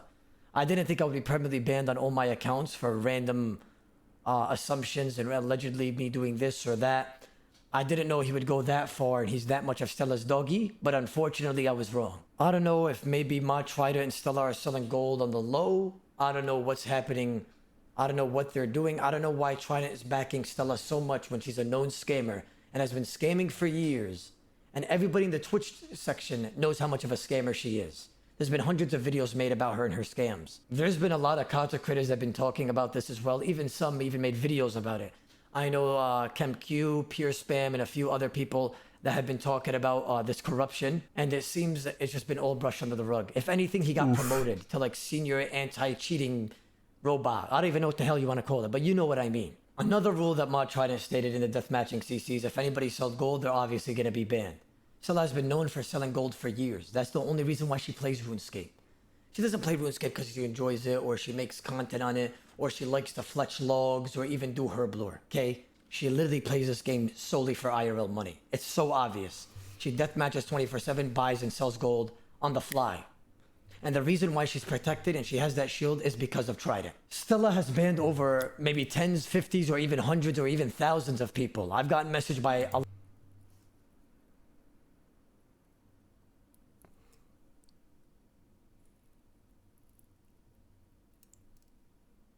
Okay. Damn, there's a lot. I keep up with like all of that content. I mean, you all know RuneScape is my most played game ever. Like I'm deep into RuneScape. I'm still one Slayer level away from maxing my account. First time I've ever maxed any of my accounts. And I've never heard her name come up. And I watch like Kemp Q and all that kind of content, and I must have missed that video because I haven't seen Stella's name once.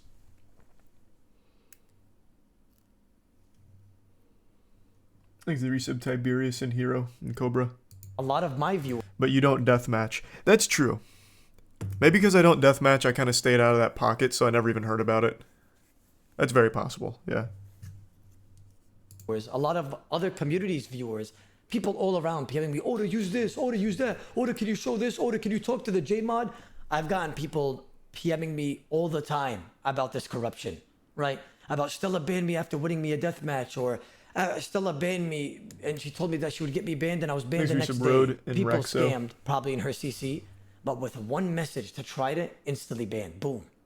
10s, 20s, 50s, hundreds, thousands of people getting banned just by Stella PMing Trident immediately. You know what? Give me a second. Let me just grab all these names. Rag for GP. Interesting. People pay you? That's RWT. Let's go. Who else? This guy? Nice account, buddy.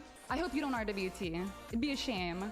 Let me specify as well. I have my own deathmatching CC, as you guys know. That's why we're in this That was situation. pretty douchey from, but you guys gotta from realize, that. Yikes. These people that got banned, have they really broke a rule? Think about it. Real quick, just think about it. RuneScape never regulates deathmatching. It's literally a PvP fight, sort of called. Yes, it's like gambling or staking, where you guys just sit there and hit each other and you guys agree upon the rules. But how are they getting banned when it's not regulated? So let's say I'm a scammer and I'm good lucking you 1 bill versus 1 bill, we're wearing DH. And I'm like, you know what? Screw this. Chris, I'm tabbing. And then you tab and you go to your house and you just scam that guy 1 bill. Obviously, you did him dirty. You guys agreed upon an amount and you teleported. You're a scammer, right? Theoretically speaking.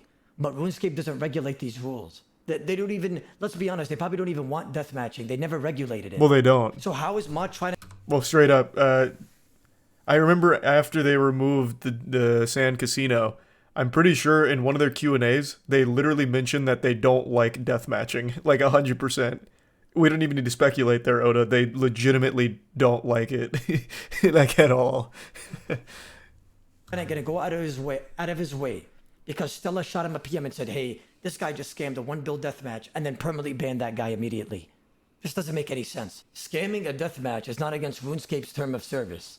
It's just against the CC itself's rules, so you're supposed to be banned from the CC.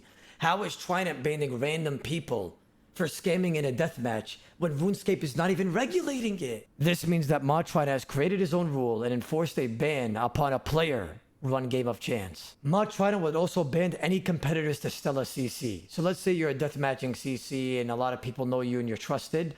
Mod Trident... So, real quick, to be fair, even though it's not an explicit rule, RuneScape does have a rule against scamming in general. So you could, like, I really do think you could make a case, like, even if you are deathmatching, you could make a case like, this guy scammed me, he is a known scammer in this community, thus action should be taken. And I think they would be within their right to actually punish them for that. Even if it's not like an explicitly regulated portion of their game, it is still a blanket of scamming.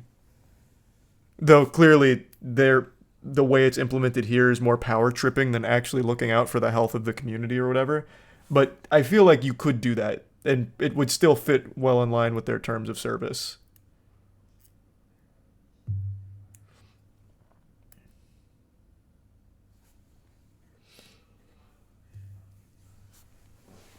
CC... What? Oh, I didn't hear about that chip. Goddamn. Seems like a big onion. You don't think it's an abusive position? What? No, I just said this is clearly power tripping. I'm just saying on the whole, even though it's not regulated, you can still ban someone for scamming in something that RuneScape themselves doesn't like directly address as like deathmatching has these set of rules. If you break them, you're getting banned. It is still something where someone knowingly scammed another player. So you could still make an argument. But that's not what I'm saying. Or that's not what's happened here. That's not what Oda is saying. I'm just saying, like, if you are scamming, even though it's not like a Jagex approved activity you're scamming in, you could still face repercussion. They'd be within their right to do that. So, like, here's a good example. What was this scam called? The Telegrab scam? Fuck, I'm so foggy on this one. PvP world, you tell someone to telegrab, it busts them out of the safe zone, and they get PK'd and died. What was that? That had a name. No, it wasn't. It was a lure, but this one had a name because it was so well known. What the fuck was it with the telegrab? Used to do it at the Falador Bank. Doesn't matter. It doesn't matter. But like that is scamming, and it is an activity that Jagex themselves isn't like enforcing rules of itself on. It is just point blank scamming. The people that it lured you there for the telegrab scam could face repercussion. So I feel like the same would extend to like deathmatch scammers. If they're a known scammer, like constantly scamming in that community, they could face repercussion, and it would make sense.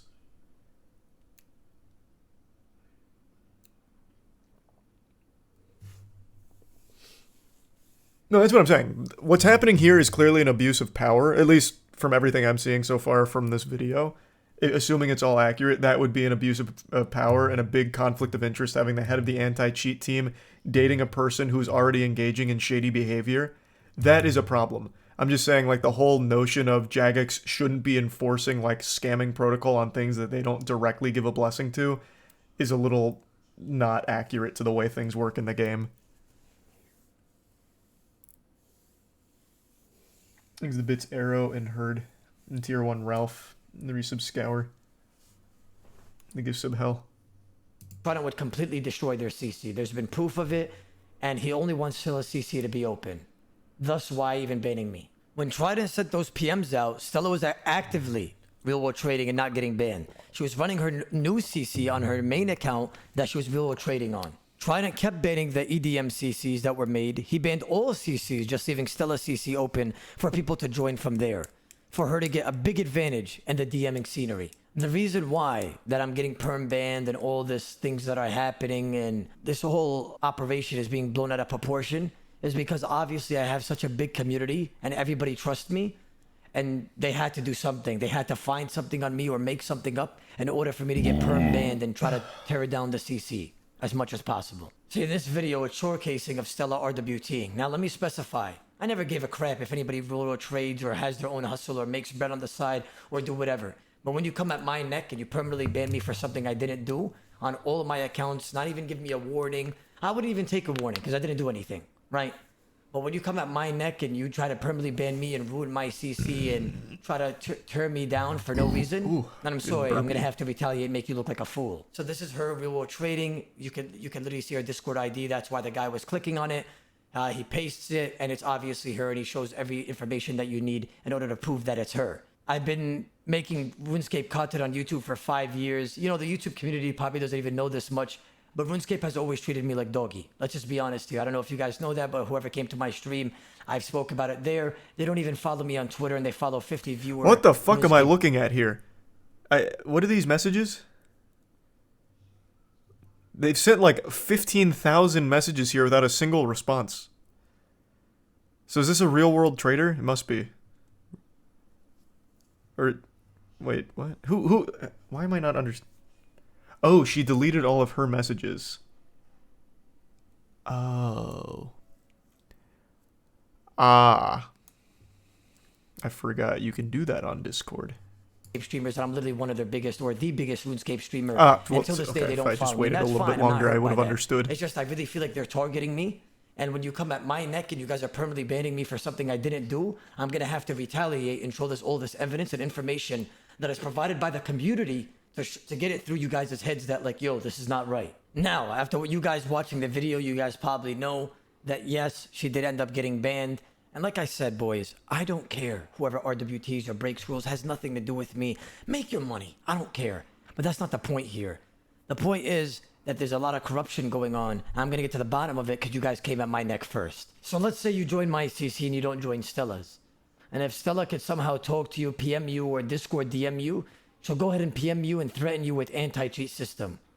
What that means is she's going to try to get you banned in some way, somehow, and, you know, try to screw you over. Through Trident, of course. I believe Trident is trying to weaponize what I said in recent events in order to mask his corruption. A lot of people thought this was Jagex taking actions about what I said. It's not. This is about the deathmatching CC. You know what he did? He achieved the goal of confusing everyone. I know I joke around a lot of things on stream. I joke around literally with everything, even with my own religion, which I do take very seriously. I'm a human, you know, I make mistakes. I just want everybody to live their life the way they just want to live it. I say some shit, but at the end of the day, I'm a loving guy. You know, boys, all I do is want to entertain. I crack jokes 24/7, even about me and, you know, say Wallet, say Walter White. You know, like we all joke around, even the way I say, you know, some Arabic or whatever. In Islam, we joke around a little bit. You know what I'm saying? So forgive me if I offended you with any jokes that I've made, boys. You know me, I'm always cracking jokes. I like to be a fun guy, boys. I never like to be boring. I'm not with that normie tribe, if that makes sense. I like to crack jokes and have a good time, even if it's a little bit on edge. Now, boys, I don't even need to say you guys are gonna stand with me, because you guys already are. I know how you guys are. My community's strong, like steel. You understand? I hear a lot of content creators when they talk about me, they say, oh yeah, Odablock's community is toxic. Odablock is this, Odablock's that. But they always say one positive thing. You know what that is? They always say, I wish my community had my back like his. Because my community, they know when somebody screws with us, it's over. That's it. I'm hoping that we all stand together with our barrels gloves attached and we stand above this corruption. This is terrible. I'm not sending hate towards Jagak, whatever you guys want to call it. I'm really just, I feel like there's some corruption between the ranks or with the ranking. And you guys could email them about the corruption. So don't be cringy, don't be weird. You know, just get straight to the point. This was very interesting. If you've been rooked by Trident's corruption, go ahead and send it there. And I'm going to do the same. So if you guys got it down, go ahead and do that. Don't be hateful, don't be cringy. Just get to the point, boys. We're about our business, you know? We don't want this corruption BS. What an interesting situation.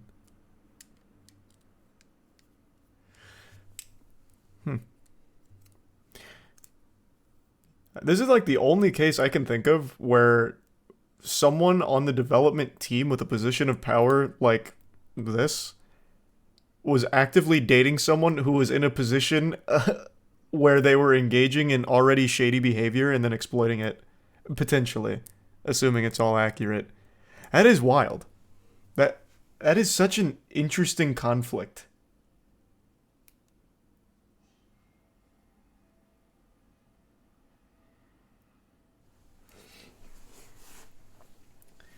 She got banned, so what's the problem?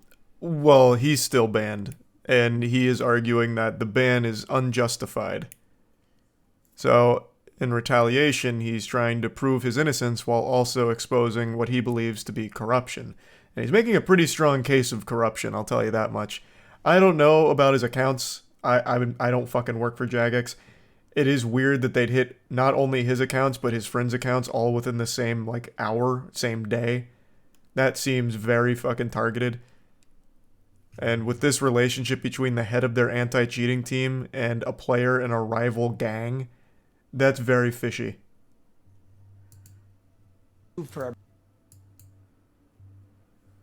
to the Tier 1 Electronic. Hey, Jay. Oh, I'm sorry to hear that. First off, I want to thank everybody for the moral support and everybody that's been supporting the videos and understanding what's happening. But I want to specify one thing. We shouldn't be harassing anybody or being toxic or disrespectful towards anybody. I want you guys to be respectful, get straight to the point, and obviously we want change. And the only way that's going to happen is if we respect everybody and, you know, we apply that pressure but in a respectful way. They banned a hardcore Iron Man for real world trade, but that account can't even trade people. Yeah, that's what he said in the last video. It was supposed to be in the first video, but I forgot to put it in. So this showcases that she knew that I was going to get banned the day before. Regardless, if you want to make the argument that she wasn't talking about me, she shouldn't know when somebody's going to be banned or not the day before. That just can't happen as a normal player. The anti-specialing team has to be investigating, you know. Doesn't matter if it's targeted or not. If he broke the rules, he deserves to get banned. Well, he's arguing that he didn't break the rules. That's the thing. He's saying that he never got paid account services, and that one of his accounts that he shared with a couple of his friends grinded like 4 strength levels with him for him, which is very casual account sharing, which Jagex themselves has said they don't crack down on, and it won't result in bans. So his whole case is that he is innocent of their claims, thus shouldn't have been banned. He admitted it. I just watched the whole video. When did he admit it? I just watched it. The account services that he mentioned was the 3 of his friends that he mentioned played on Bald, and then said multiple times that Omar has never had any account services.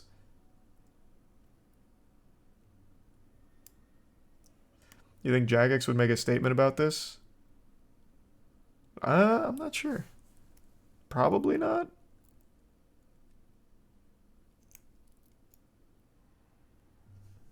Talking amongst themselves, and then they do it.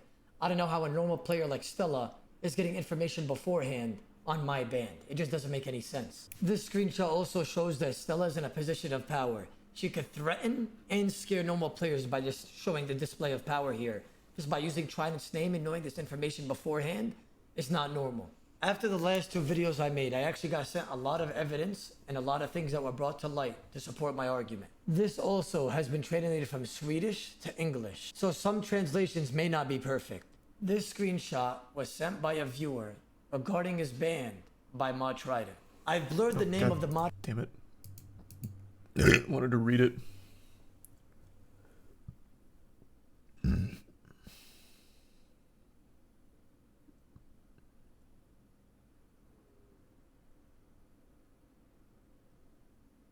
Okay. Trident. I've blurred the name of the moderator just to protect his identity. Actually, I've said this to Jagex, and it's now under investigation as well. This conversation also took place around 2 months ago. The moderator himself asked for a list of account names that were banned by Mod Trident. The moderator was also specifying to the viewer, or his friend, that if the accounts were banned by RWT, he would be extremely disappointed. And he hopes that he wasn't lying about corruption. The viewer asks, is there any proof of the rules that he has broken? The moderator also answers that these things take time and he's gonna have to wait.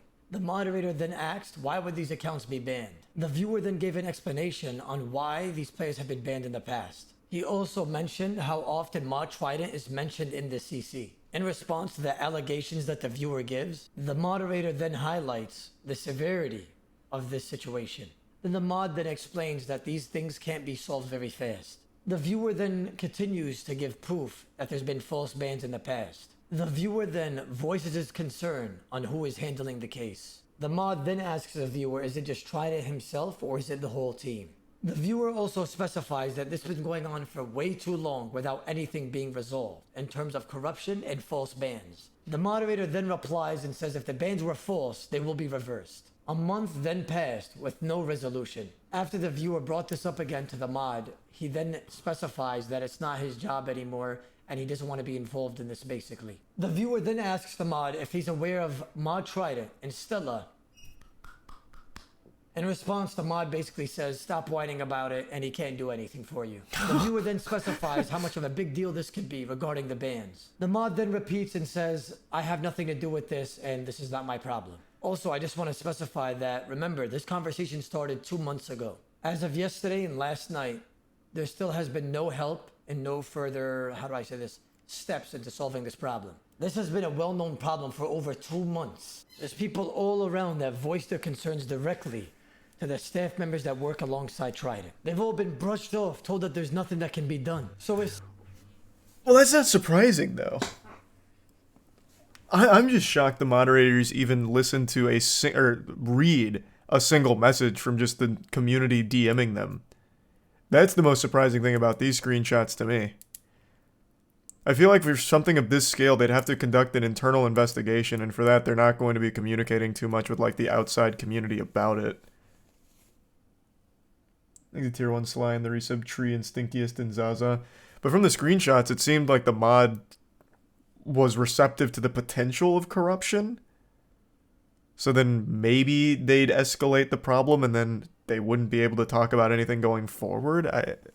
Maybe? I don't know. It's hard to really get a whole lot from those DMs. Seems when Trident bans somebody, it's final. And then there's going to be no help from other staff members afterwards. So this is the picture. If Trident bans you, only he can reverse it. Nobody else. These issues have literally been ignored for much longer than the screenshots even show. It's just crazy to me that you can bring an obvious issue to Jagex and then there's nothing that can be done about it. But now, somebody with a platform and a loud voice could finally show the corruption within the anti-cheat team. Now, I'm gonna be honest with you guys right now. Imagine how much more Sounds kind of like fake DMs. scenes. True, the DMs What could have we been don't faked see, as what well. we do see. It seems that Trident only has a say on bans, and once he says something, it's final. We've already seen a lot of corruption through Trident. The evidence provided on the last couple of videos and the evidence provided in this video. Now, what we don't know is how many more things is he doing behind the scenes? What evidence is being covered? What more is he doing for Stella? Is there more corruption that we can't see? Is there things that are being deleted that we don't know about? You see what I'm saying? Whoa. This next clip is... Whoa, whoa, whoa, whoa.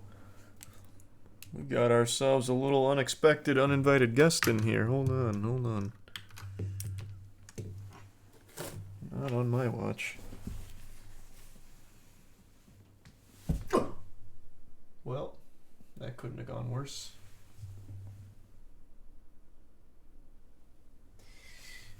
Okay. No, it was just a spider, not a cockroach.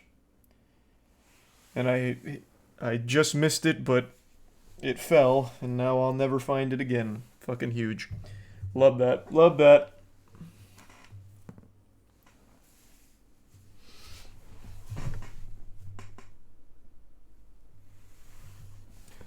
Tragic.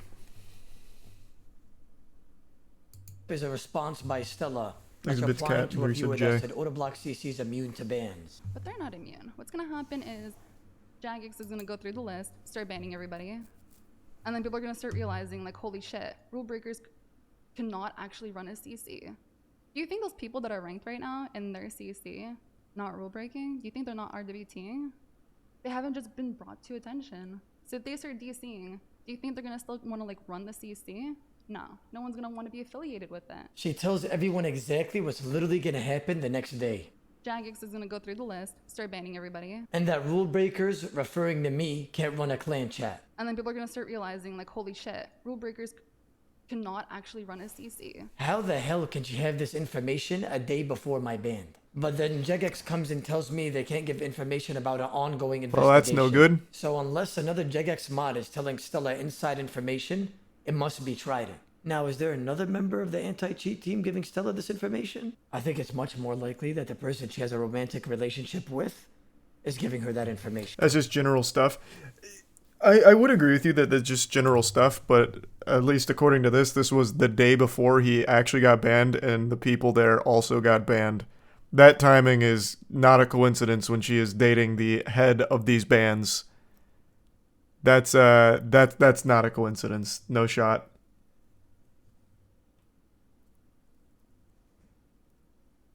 Thanks, Risa Banana Milk. And the Prime Snack and Give Sub Sino and Risa Blank.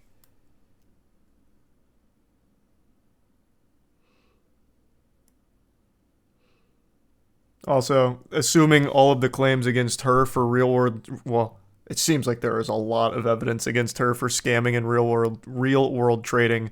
So she too should have been the victim of not being able to run a clan chat and having her shit purged. That's throwing stones from a glass house. Ma Trident. You know what's crazy? She Thanks mentions for 5 that gift we're subs, big obviously boy. rule breaking.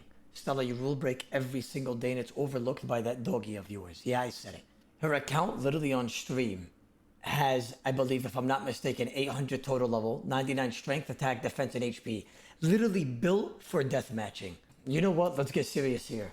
How about this? I'll donate $5,000 to any charity if Jagex goes on Stella's account and see if all the IPs match to everything that she's ever done on that account. $5,000 USD to any charity that Jagex wants. What's the difference between my account that got banned and hers?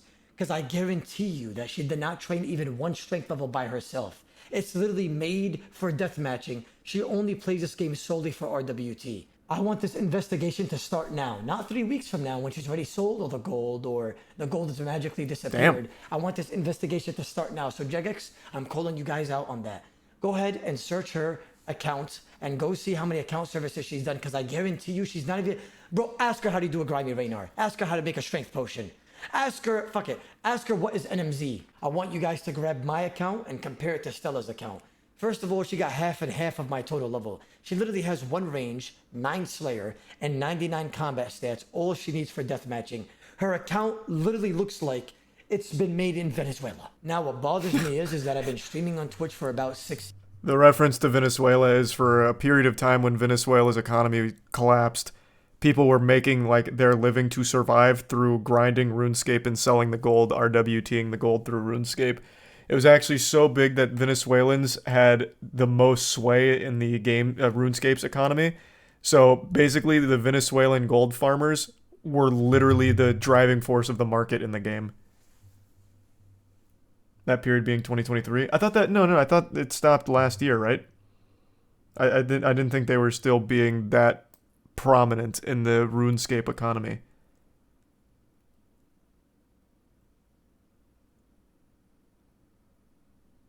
No, it's still going on. Oh, I didn't know that. That I did not know. I thought last year was like they started to kind of fizzle out. Years, every single day, consistently. Probably the most consistent RuneScape streamer you'll see. I don't even have a day off. And then I've been doing RuneScape content on YouTube for about 5 years now, consistently.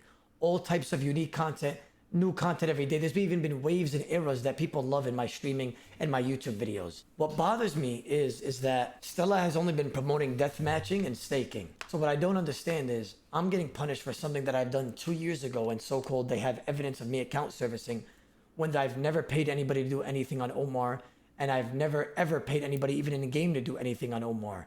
Until they show me that transaction, I'll be happy, which they will never find. Stella, which her account has literally been serviced on, 1 range, 9 slayer. She probably doesn't even know how to do cook's assistant, bro. It's just, I'm sorry, I'm passionate, you know?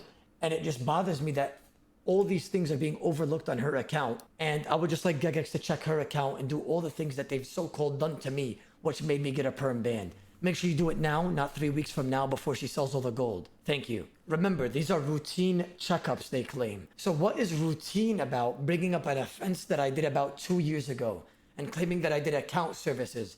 I'm trying to tell them, show me any transaction of me paying for any service and you can ban Omar. They can't. It's not possible. That account has never been serviced. Now, I want you guys to put it in perspective. Compare it to the recent RWT and servicing that's been done in Stella's account. Why has nothing been done to her? She literally RWTs every day. Her crypto address is there every single day updating.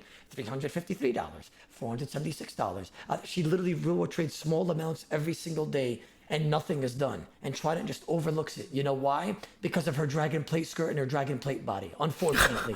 Also, what are these screenshots here? I went ahead and I blurred out your information for your privacy.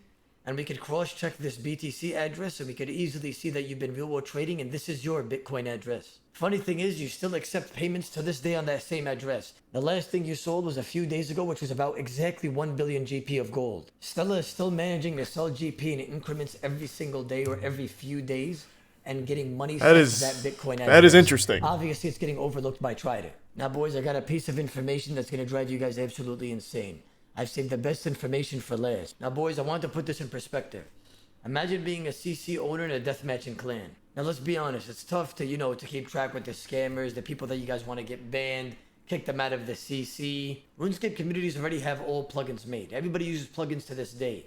And as you can see, we even developed one ourselves. And of course, Stella was looking for somebody to do this for her as well. Why would an anti-cheating specialist at Jagex be spending time developing a CC Watch plugin without announcing it anywhere? I could only assume it was made for the Stella deathmatching CC in order to help kick users. Has to be. You know what? I'll help him out because I like supporting the community and the boys. Everybody in the chat, go ahead and install it yourself and whoever would like to try it out.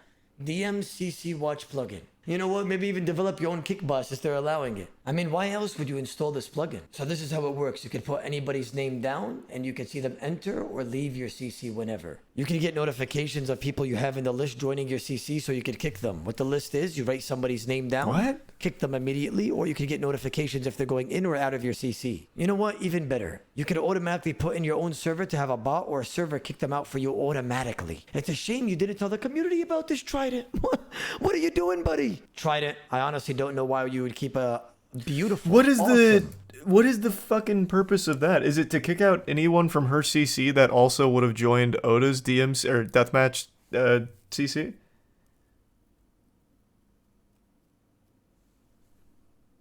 That's the only purpose of it? Why?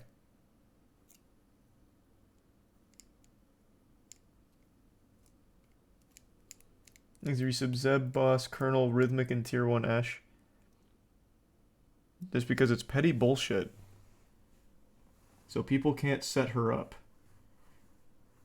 Set her up in what way? What would the setup be? I joined Oda's DMCC, and then I went and I joined Stella's.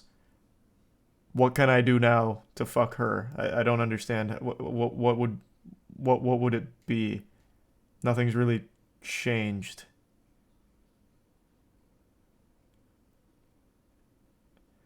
For exposing real-world trading. Yeah, but I could go right now on my account, join her CC, and be like, Stella, I just saw all of this evidence of you real-world trading from these 9 different YouTubers. And I would have never joined Oda's DMCC. So this plugin would have been useless against me.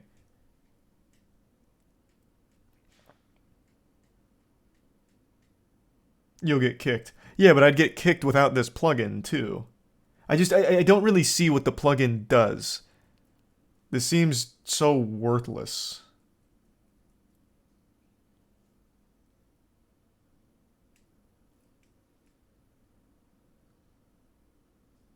It gives you a notification for when someone leaves, and you can ban by name. Oh, so...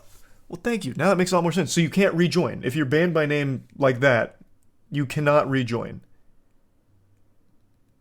So it works like a whitelist then.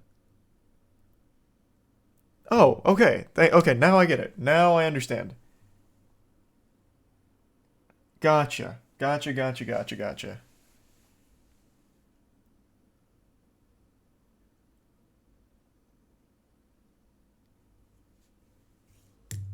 Thanks to the bits, Mad, and the resub. Infi. Kickbots are not allowed.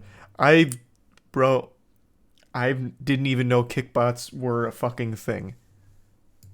Amazing plugin secret when we could all use this too. You know what, guys? Feel free to use it. You can set it up you guys yourselves. The fact of the matter is, boys, is that Trident's only contribution to the scene is to a community heavy with real-world traders and scammers. The funny thing is, it's been made about like 2 months ago. I don't know what else I could say, you know?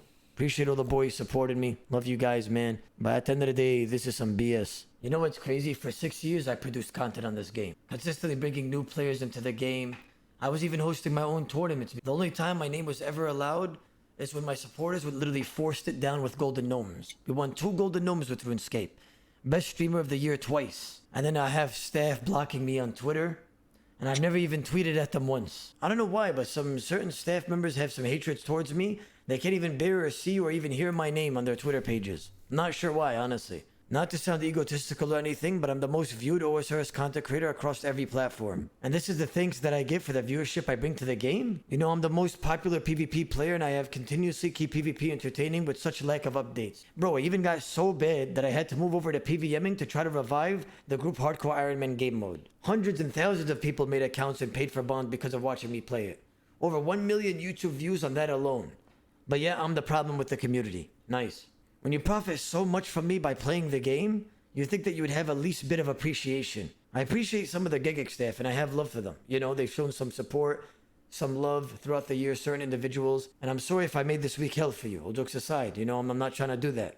I just feel like I've been wronged. But you know what? I won't sit back and be a punching bag when I know there's things wrong. You know, I don't even feel like this is a tough decision, so I'm not gonna lie and say that it is. I've sent all the information to Jagex to investigate the situation, and I have sent more evidence I couldn't include in the video. Until I hear back from Jagex, I will not be playing the game. I'm sorry if this gets people pissed off, but I'm not going to be playing the game until then. So, boys, take care. What a wacky situation. That was a lot deeper than I expected it to be based on the cliff notes that I saw. Interesting. Ugh. I don't think it's necessarily up there with like a Mod Jed situation. Well, actually, I guess it could be. Depending on how long this has been going on for. I guess we don't really know the full scale of it.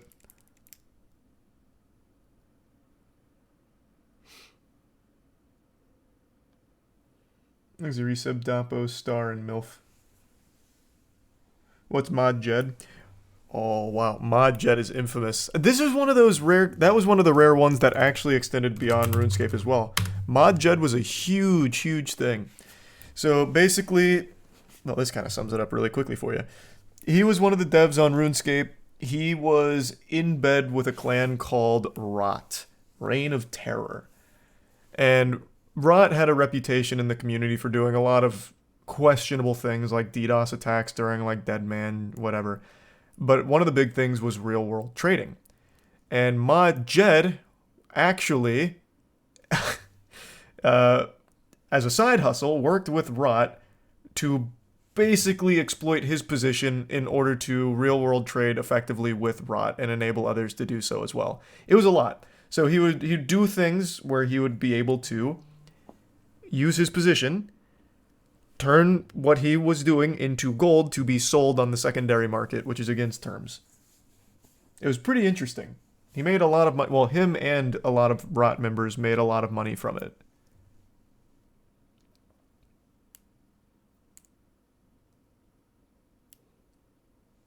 He would take money from players in their banks. I don't remember him taking money from players in their banks, but I remember he would steal accounts. I remember he would take players' accounts. Which I guess is taking money from their bank too once he gets the account, I guess. But I remember him taking full accounts.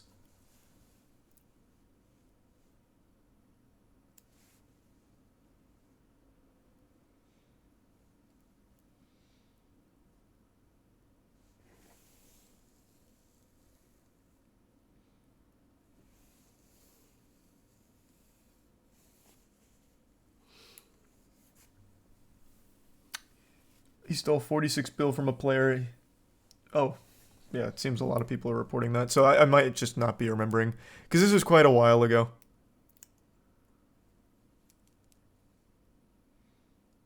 Thanks a resub. Gang in the Prime. Ospio.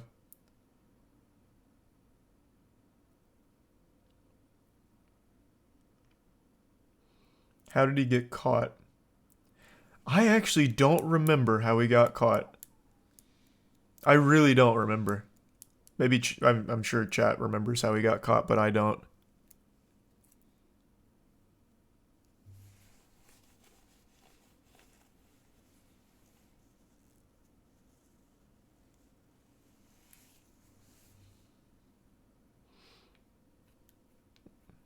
Watch the 4th video. No, just give me the... I already know the whole story. I am a huge fan of his content. But I already know the whole story. I actually just don't remember the ending now. Which is like one of the most important parts.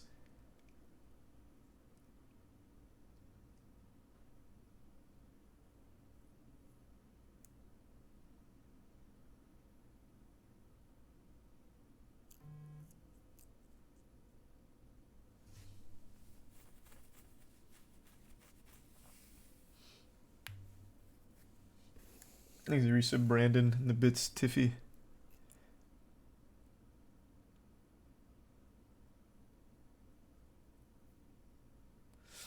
He was spoofing other employees' accounts to do his stuff, and when those employees were going to be disciplined for things they didn't do, it got further investigated. Nice.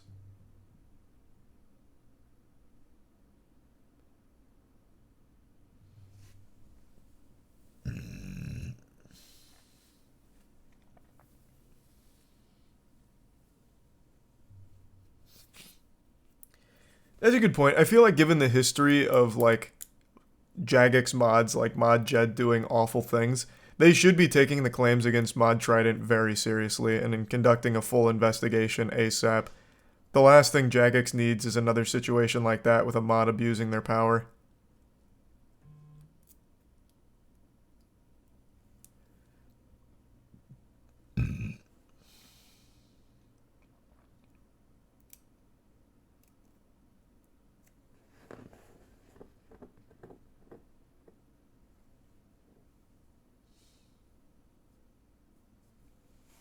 Thanks, the resub Greninja.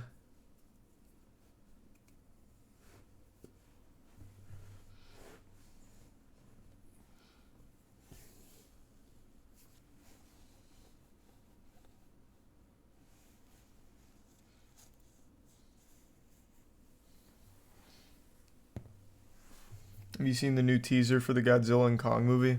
Yeah, it was cool. It was pretty cool. Thanks to the resub Dominicus. Did you see Mod Jed won his employment discrimination lawsuit? Someone in chat just told me that he was actually acquitted because the judge didn't understand and they actually ruled that he was unfairly terminated from his position. I don't know if that's true or not, but I could absolutely see that happening, especially in UK. Thanks to Prime Hiko.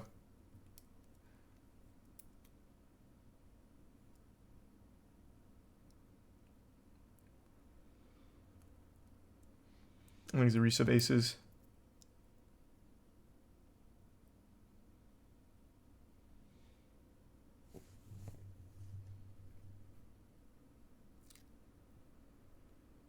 Mod Jed was a ROT member before he worked at Jagex, joined Jagex while still a ROT member, hacking opposing members' accounts, leaked information for them for big prize pool tournaments, and even took people rare one-letter RSNs that are worth a couple thousand and gave it to people in his own clan.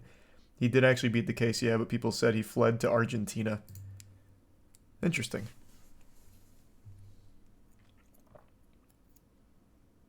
Did I see the trailer for the revival of Takeshi's Castle? No, but I'm imagining it's kind of a flop considering I haven't heard anything about it, and Takeshi's Castle is like iconic.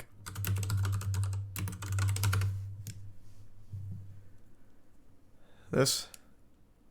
Oh, this is just your video.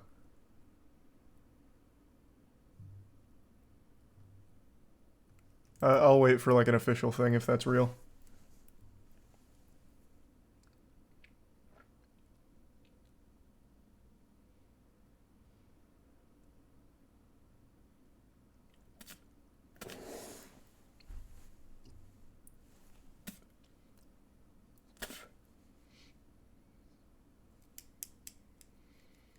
Unrecord gameplay? Yeah, I saw it.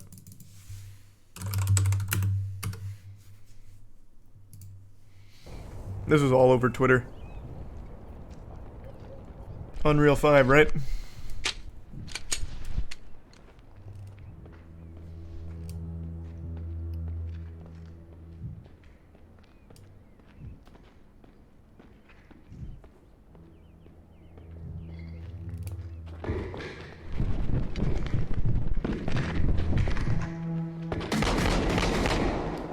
Shots fired! Shots fired! Graphics are crazy now. I know.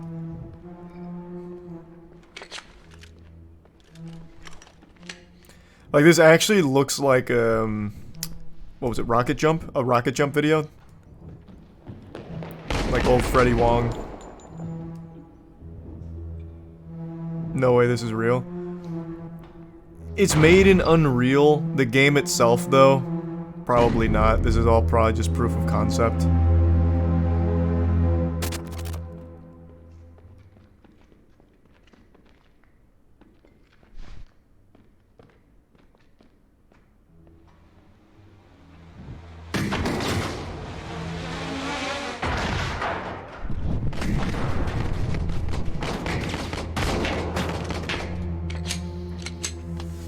This is what it will look like in game. Yeah, assuming the game actually gets made.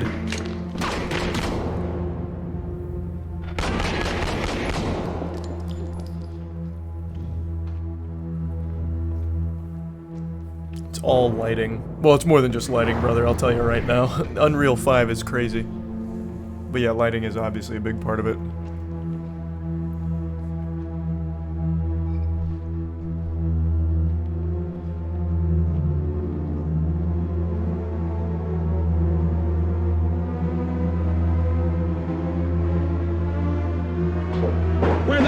fuck is Oscar?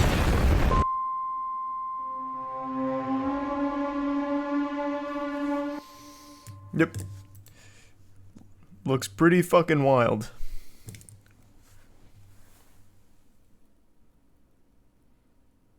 I'm ready for a terabyte game. Yeah, it'll be at least a terabyte.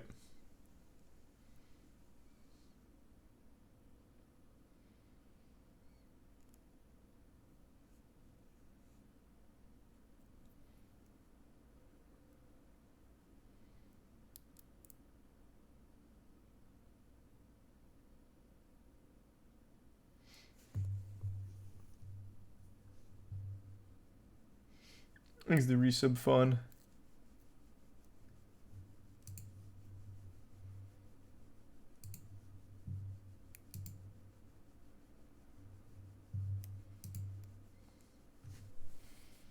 And the resub Frankenstein.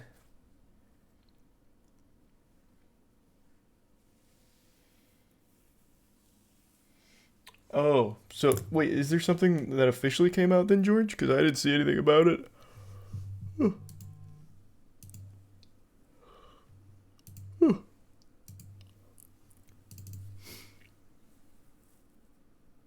Here, I'll look right now. Give me 2 seconds.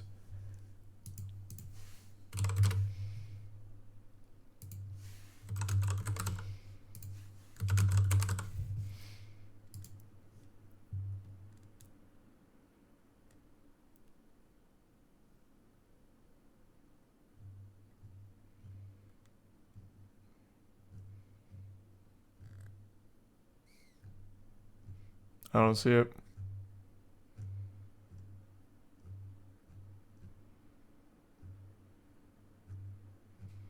Okay, I'm gonna go fill up my water real quick. Give me 2 seconds. Thanks for 5 gift subs, Zooted, and the resub Spiron and Left Eye. Be right back.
right back.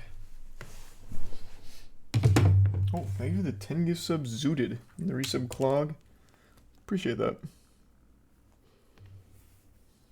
Thank you for that. The Takeshi's Castle reboot is supposed to premiere on Amazon Prime tomorrow. They filmed last year. What's it called?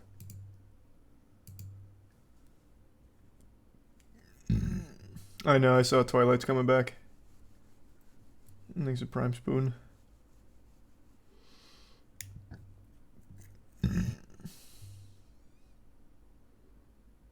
Thanks the resub Bryce.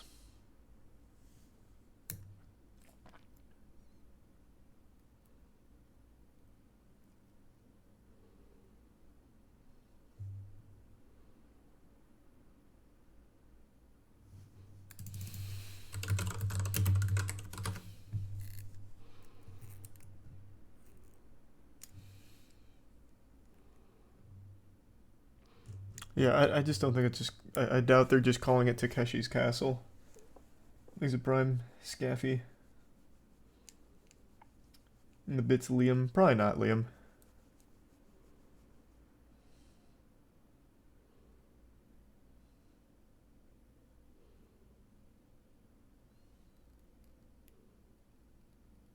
Amazon JP Takeshi Castle. This?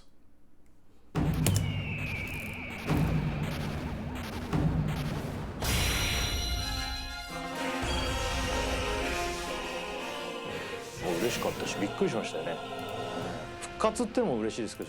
no English subtitles at all. Executive Nosferatu. There's some spin. 34年前人気を博したゲームの数々が令和になって大復活。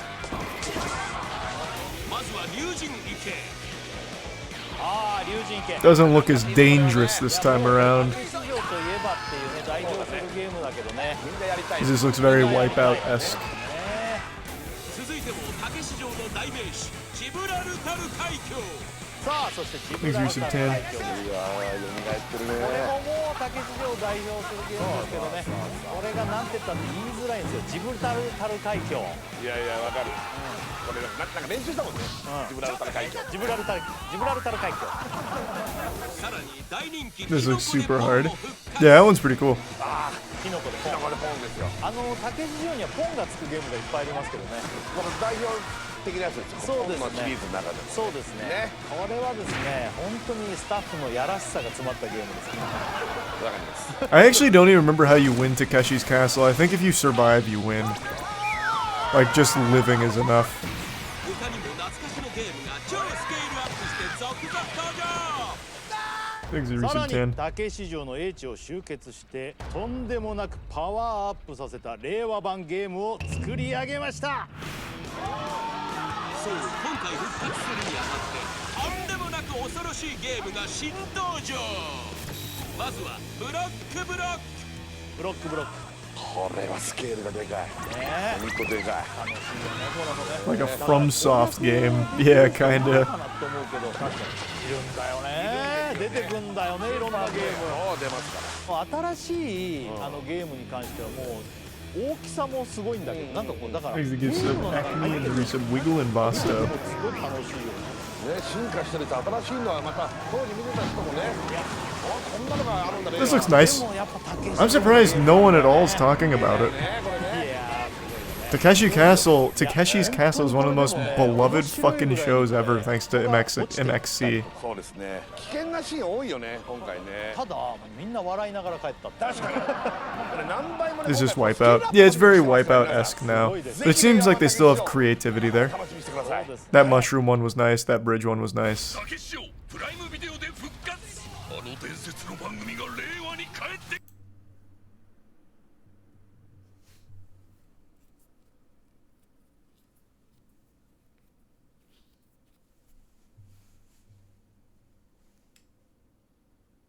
There's a tier 1 puppy.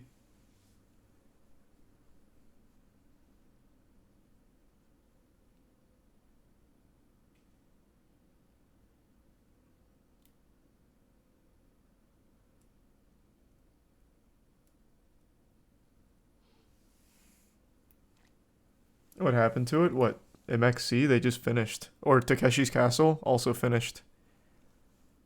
They're just very old. Takeshi's Castle was like early 90s. MXC was early 2000s.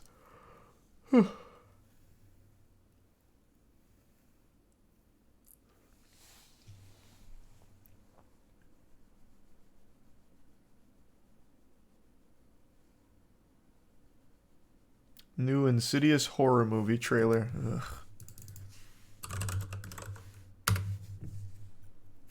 Ugh. 5, 4, 3, 2, 1. The most recent one was so Are you ready? fucking bad. We're ready to forget the What was it called? Once Jailer or and for something? all.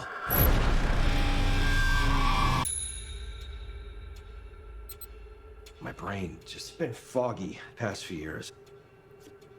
All I ever wanted was to be a good dad. Dalton. Mom. Renee.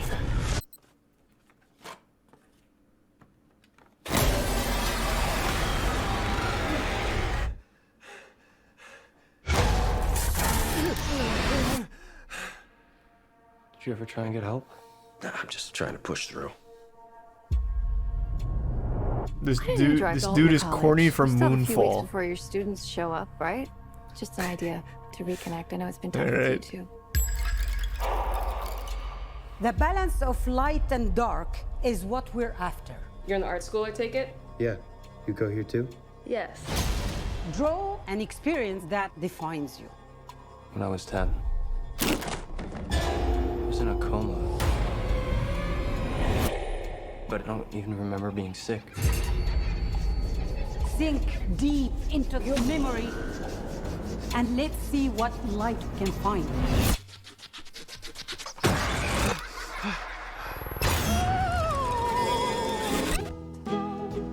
God, so much uses that song. I think these drawings could What's be that guy's clues for my name? Tiny past. Tim? There's so much you don't know. And I was too scared to tell you the truth. Our family has been keeping secrets. They suppressed our memories, but I can still feel something following us. There's only one way to find out.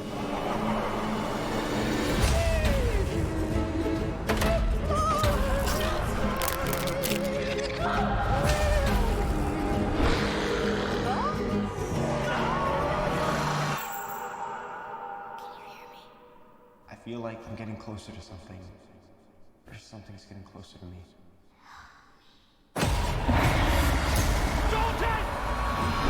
When you awaken the There's a dead, bits teach on. the further you travel, the riskier your journey will become.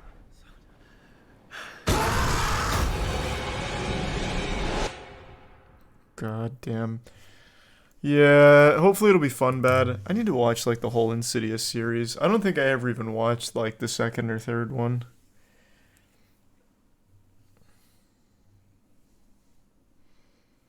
Maybe they're fun bad. Fourth one was just fucking terrible. I don't even remember it being fun bad. How many are there? 5. I think 5.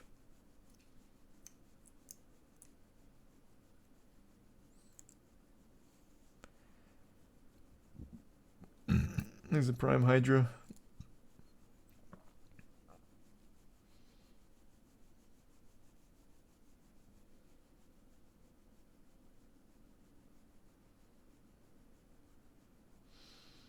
What's the whole plot? Just scary ghosts?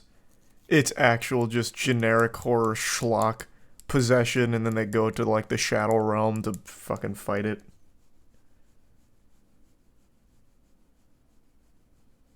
True Zooted, it is. That series is so good.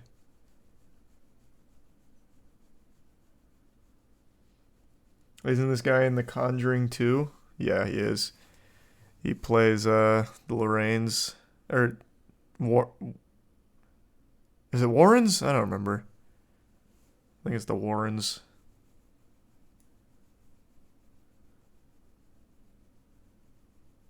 Oh, it's Ed and Lorraine Warren. Okay, that's why I got confused, yeah.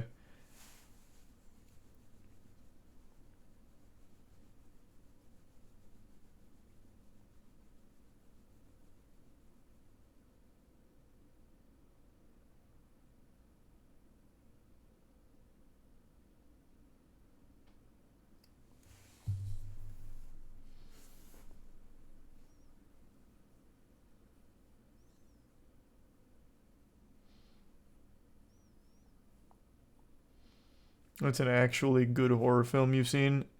Hereditary. That's like the only one.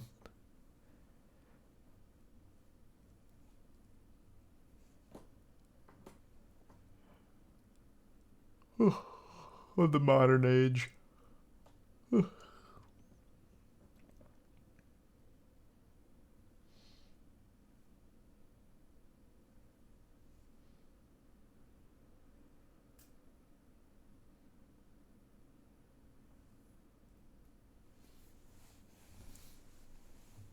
Did you like Smile? Yeah, Smile was fun.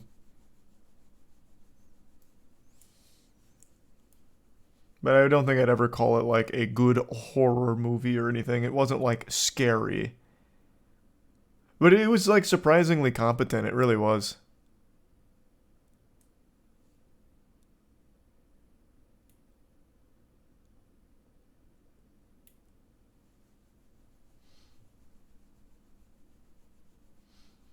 Do you actually like horror? Oh, horror is probably one of my favorite genres. So often, some of the best fun bad movies and fun bad games are horror. It is just a medium that is explored by so many people because it's so cheap to do, and it leads to just the most abominable pieces of shit.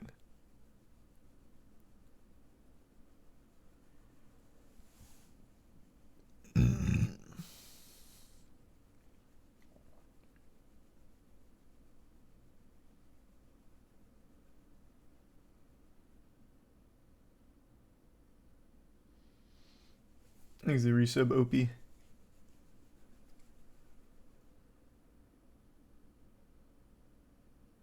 And the resub hunt.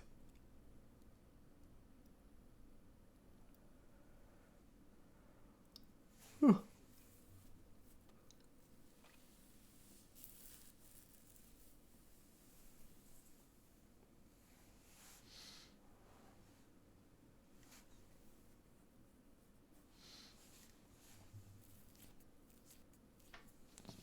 Never watch X or Pearl. No, I didn't see either one.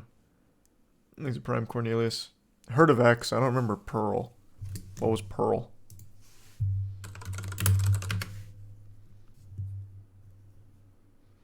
...2020 film. Subtitles is subtitled at an extraordinary origin story. Oh, that's A24. God, these are so fucking hit or miss. I don't think I ever saw this trailer. Ugh.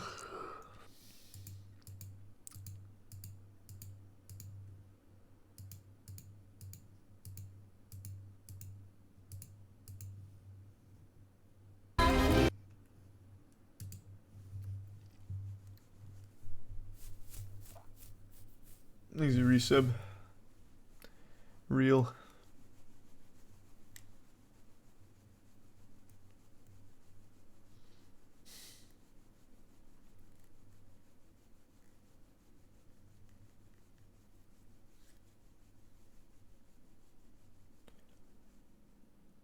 The Saw films are hilariously bad at times. That's what Kaya was saying. I need to rewatch those as well. The first one I remember being good. Jigsaw, the one right before Spiral, I remember being awful. Spiral, a lot of people complimented, but Kaya was talking about Spiral, and everything he described was so bad. The Prime Diabetes and the Bits Zooted. Yep, the Purge series is trash. The first one's good, the rest are just bad.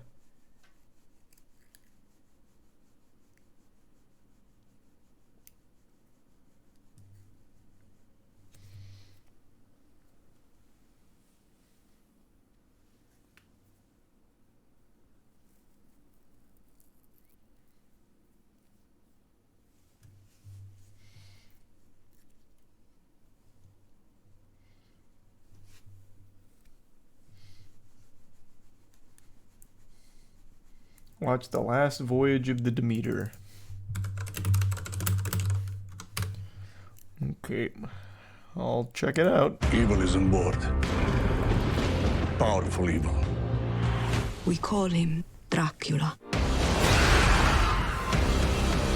Another Dracula movie this year, huh? Already. Charter from Romania to That's London. 2. Shipping private crates. Contents unknown. Out at sea with no land in sight. This here's Clemens. He's a doctor. You dress like a learned man. University of Cambridge. I know my way around the boat. Our charter has agreed to pay a bonus for timely arrival in London. Let me show you the ship. This here is Huckleberry. We don't come with like this to give the ewes clear. Demeter's a fine boat, no doubt.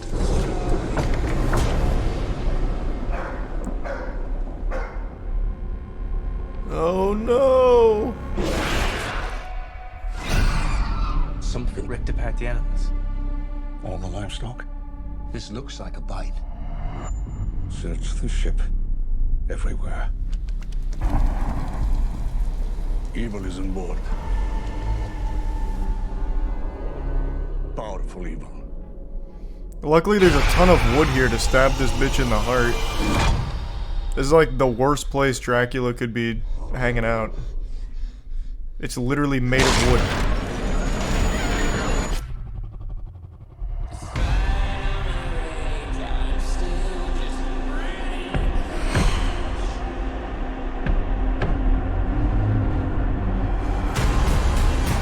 In the night, it drinks our blood. He is here. We call him Dracula. This does not look very good. I don't know why you're hyping it up so much. This looks very silly. Might be fun bad though. The size of that bloody thing. I'm gonna kill the cursed thing. He is on this ship, which means that we will never leave it. The devil is real. May God have mercy on us all.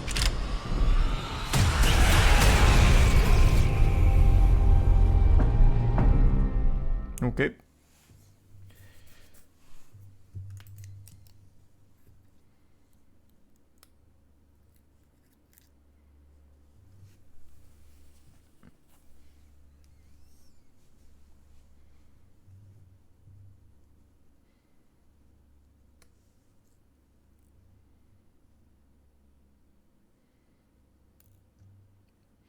Spoiled the whole movie in the title. Yeah, it's ruined. Thanks, resub Kizzy.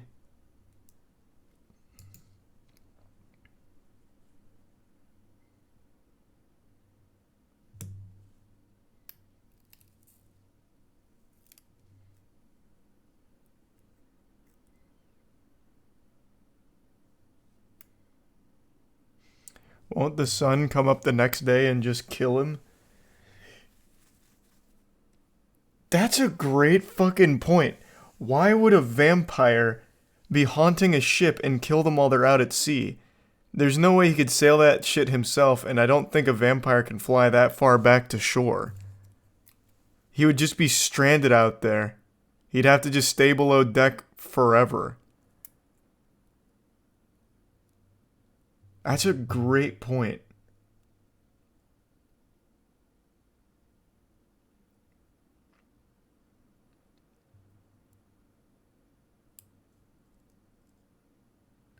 Thanks to 10 gift sub, serious joke. Thank you for that. And the resub spirit.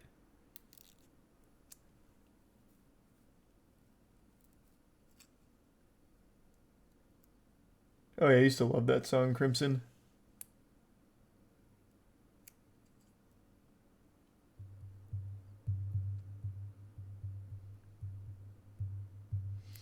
What do you think would make horror movies better?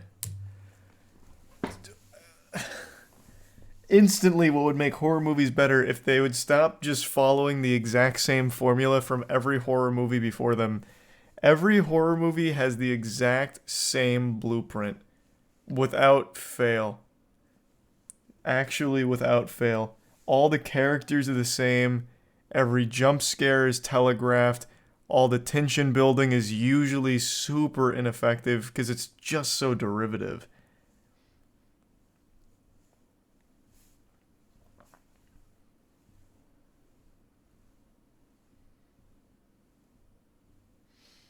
Things a bit zooted in the resub patty.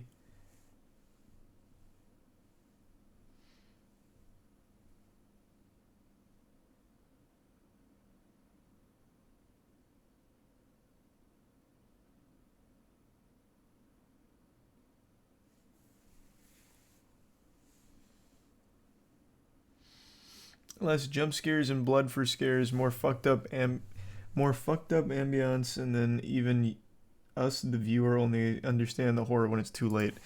Not even, man. You can still do jump scares and all that if you want, and blood, whatever. But one thing that people fail to understand is that the scariest thing to a person is their own imagination. That's why people are afraid of the dark. You imagine shit and you scare yourself. A horror movie, most horror movies, blow their load and immediately show you all the things you're supposed to be afraid of. And they do it really inefficiently. They never take the time to actually like build on the audience suspense and the audience imagination, which will always be the scariest thing. Nothing can scare a person like their own imagination. Nothing you show them will be scarier than what they imagine.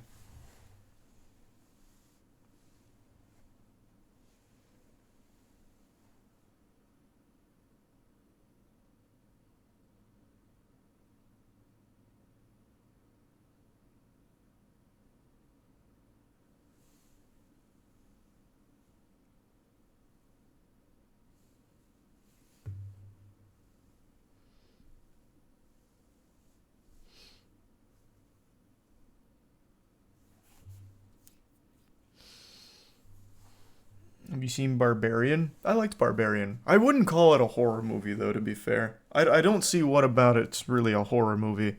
It's just a weird movie. But it's good.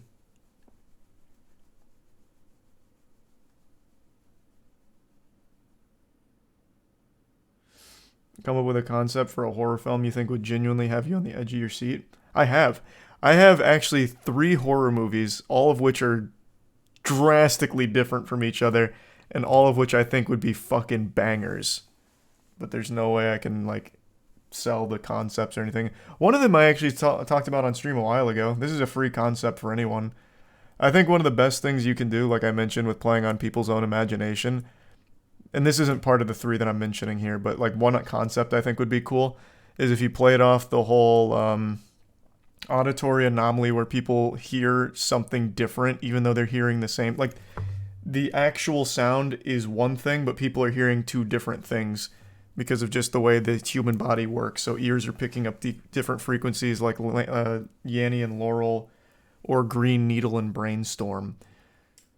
So you design a whole movie around that concept where different audience members are going to hear different things, so that way when they talk to each other, they have a very different experience.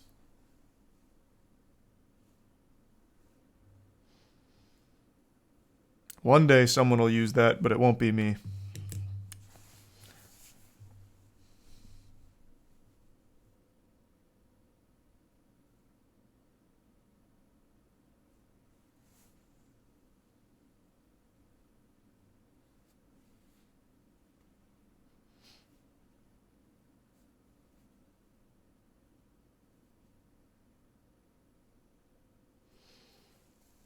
Mother is a great horror movie. It is not. That movie was trash.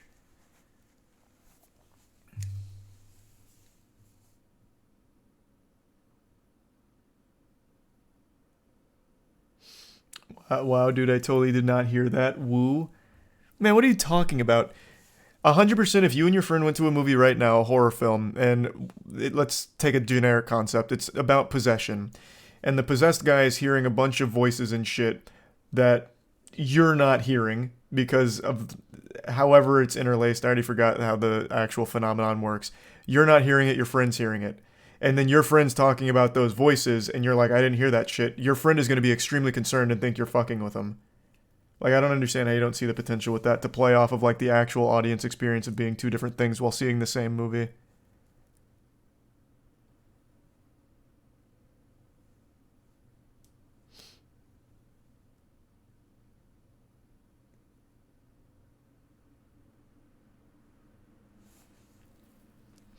That's a gimmick. It's just part of the concept. Thanks, resub Cr1tikal.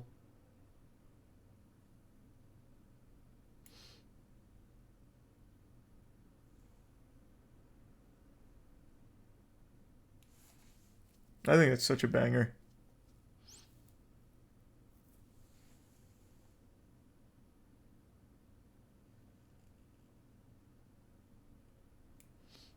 Thanks, resub T-chan.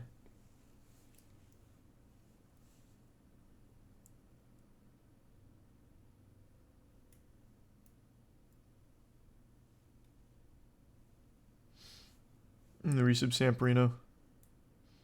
What are your other two ideas? Well, that wasn't one of the three I was talking about. I just think that's a really cool concept to integrate into a horror movie.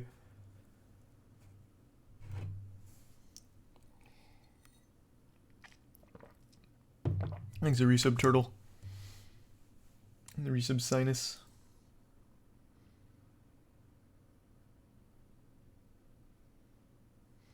One day, maybe I'll do something with them.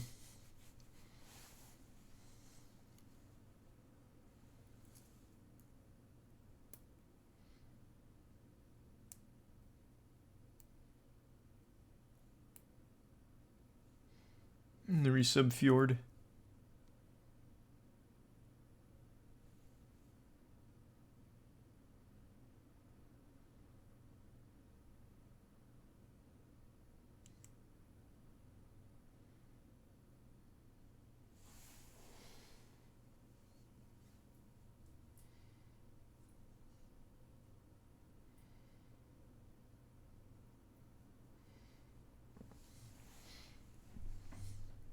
Thanks, the resub Big Mac.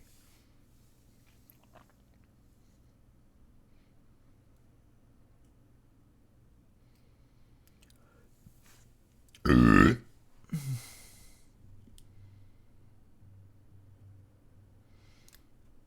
the Prime Jake or Jack.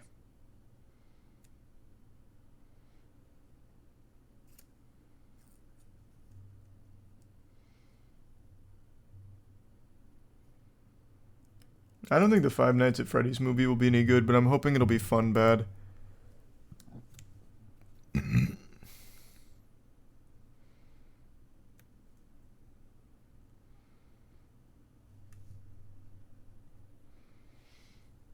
Thanks, a tier 1 Platonic.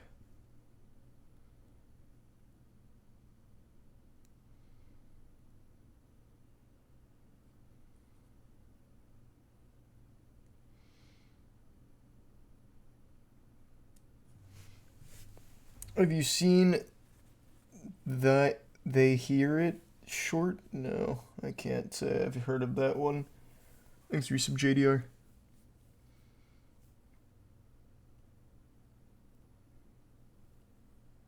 India just overtook China in population. Oh, that's big.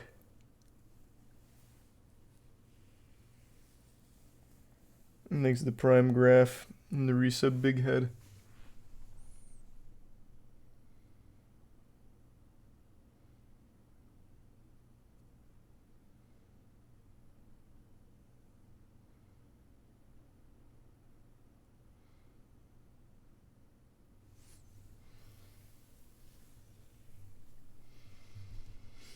Will you play through Blasphemous before the second one comes out? Is that the 2D game?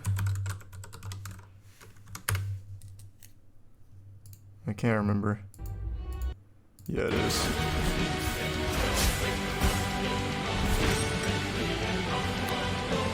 Probably not.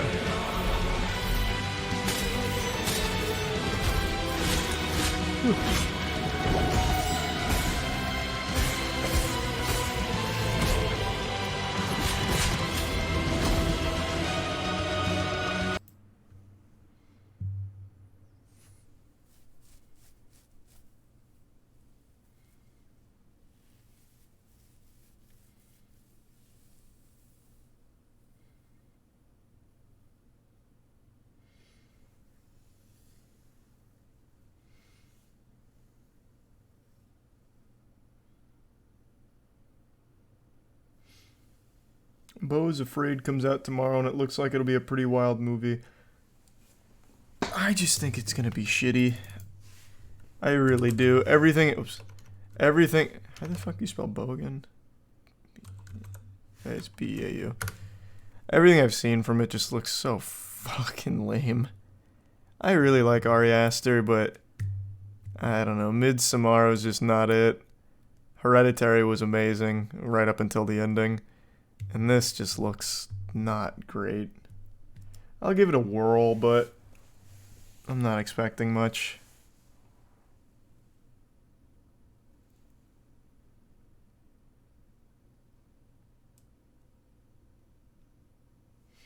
I think it's a prime flush from the resub big head. Yeah, a lot of people have convinced themselves they like Midsommar. I just don't believe them. I just, like, there was just literally nothing to like about it. It was such a purposeless film.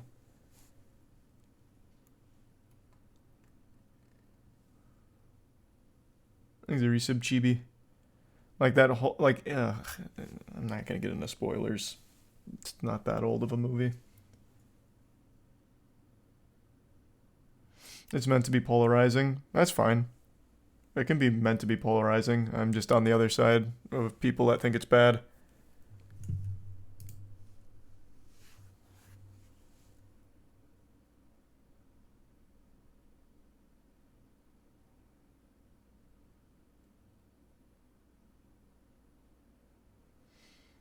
I think it's a resub Fisto.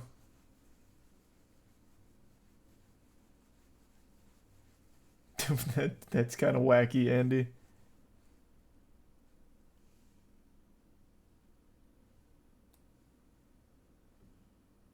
And the resub body.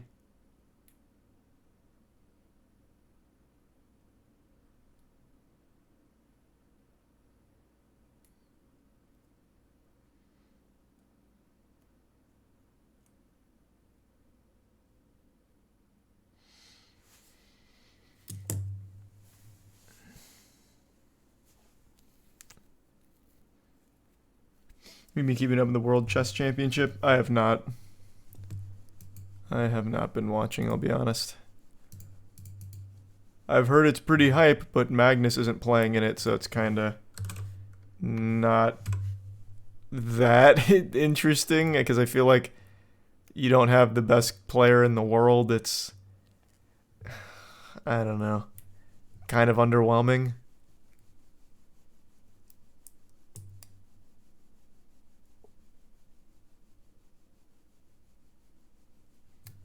I think it's a bits better. Here, James Wan might direct a Dead Space movie. Didn't hear that, but that does sound nice.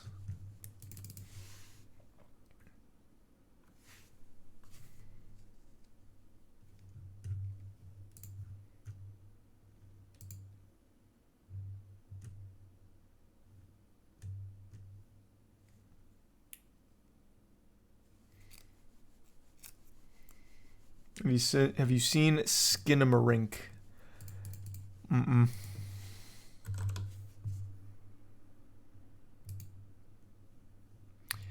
Can't say I have.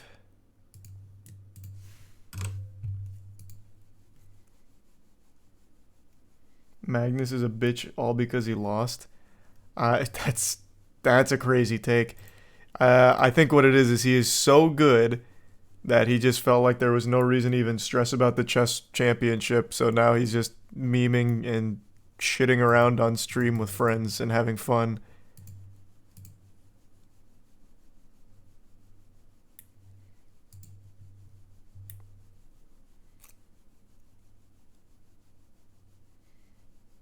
He's a resub 80s guy.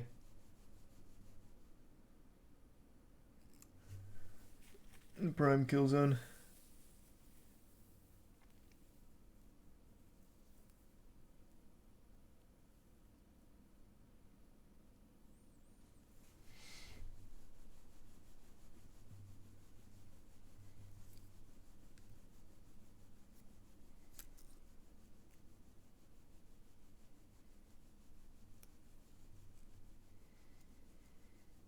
The Boogeyman trailer 2.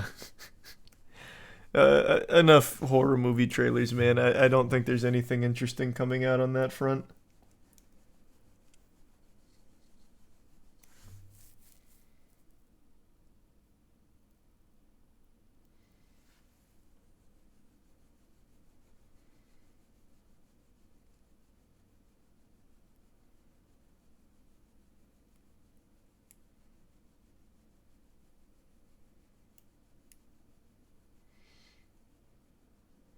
Stephen King was trying to hype people up for it on Twitter.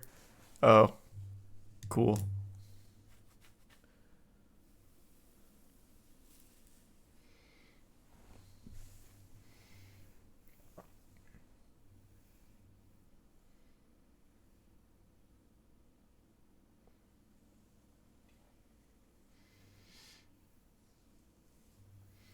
Have you watched Suzume? No, I've heard a little bit about it though, but I haven't seen it. Oh yeah, Evil Dead Rise comes out, doesn't it? I'll watch that.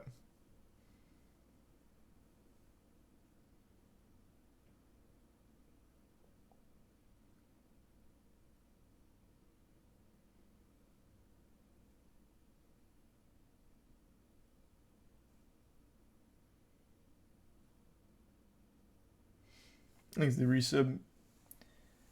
Fett live action Minecraft movie. Yeah, that'll be awful. I'm excited for that.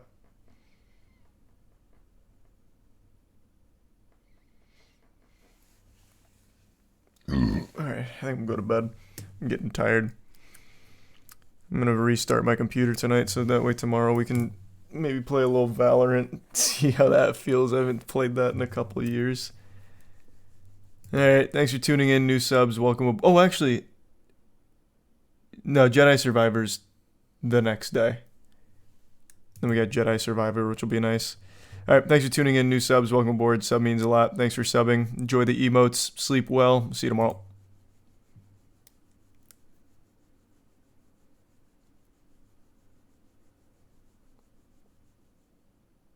No, it's not. What? Isn't it the 21st? Oh, no, it's the 28th. God damn it. Yep, you're right. It's 28th.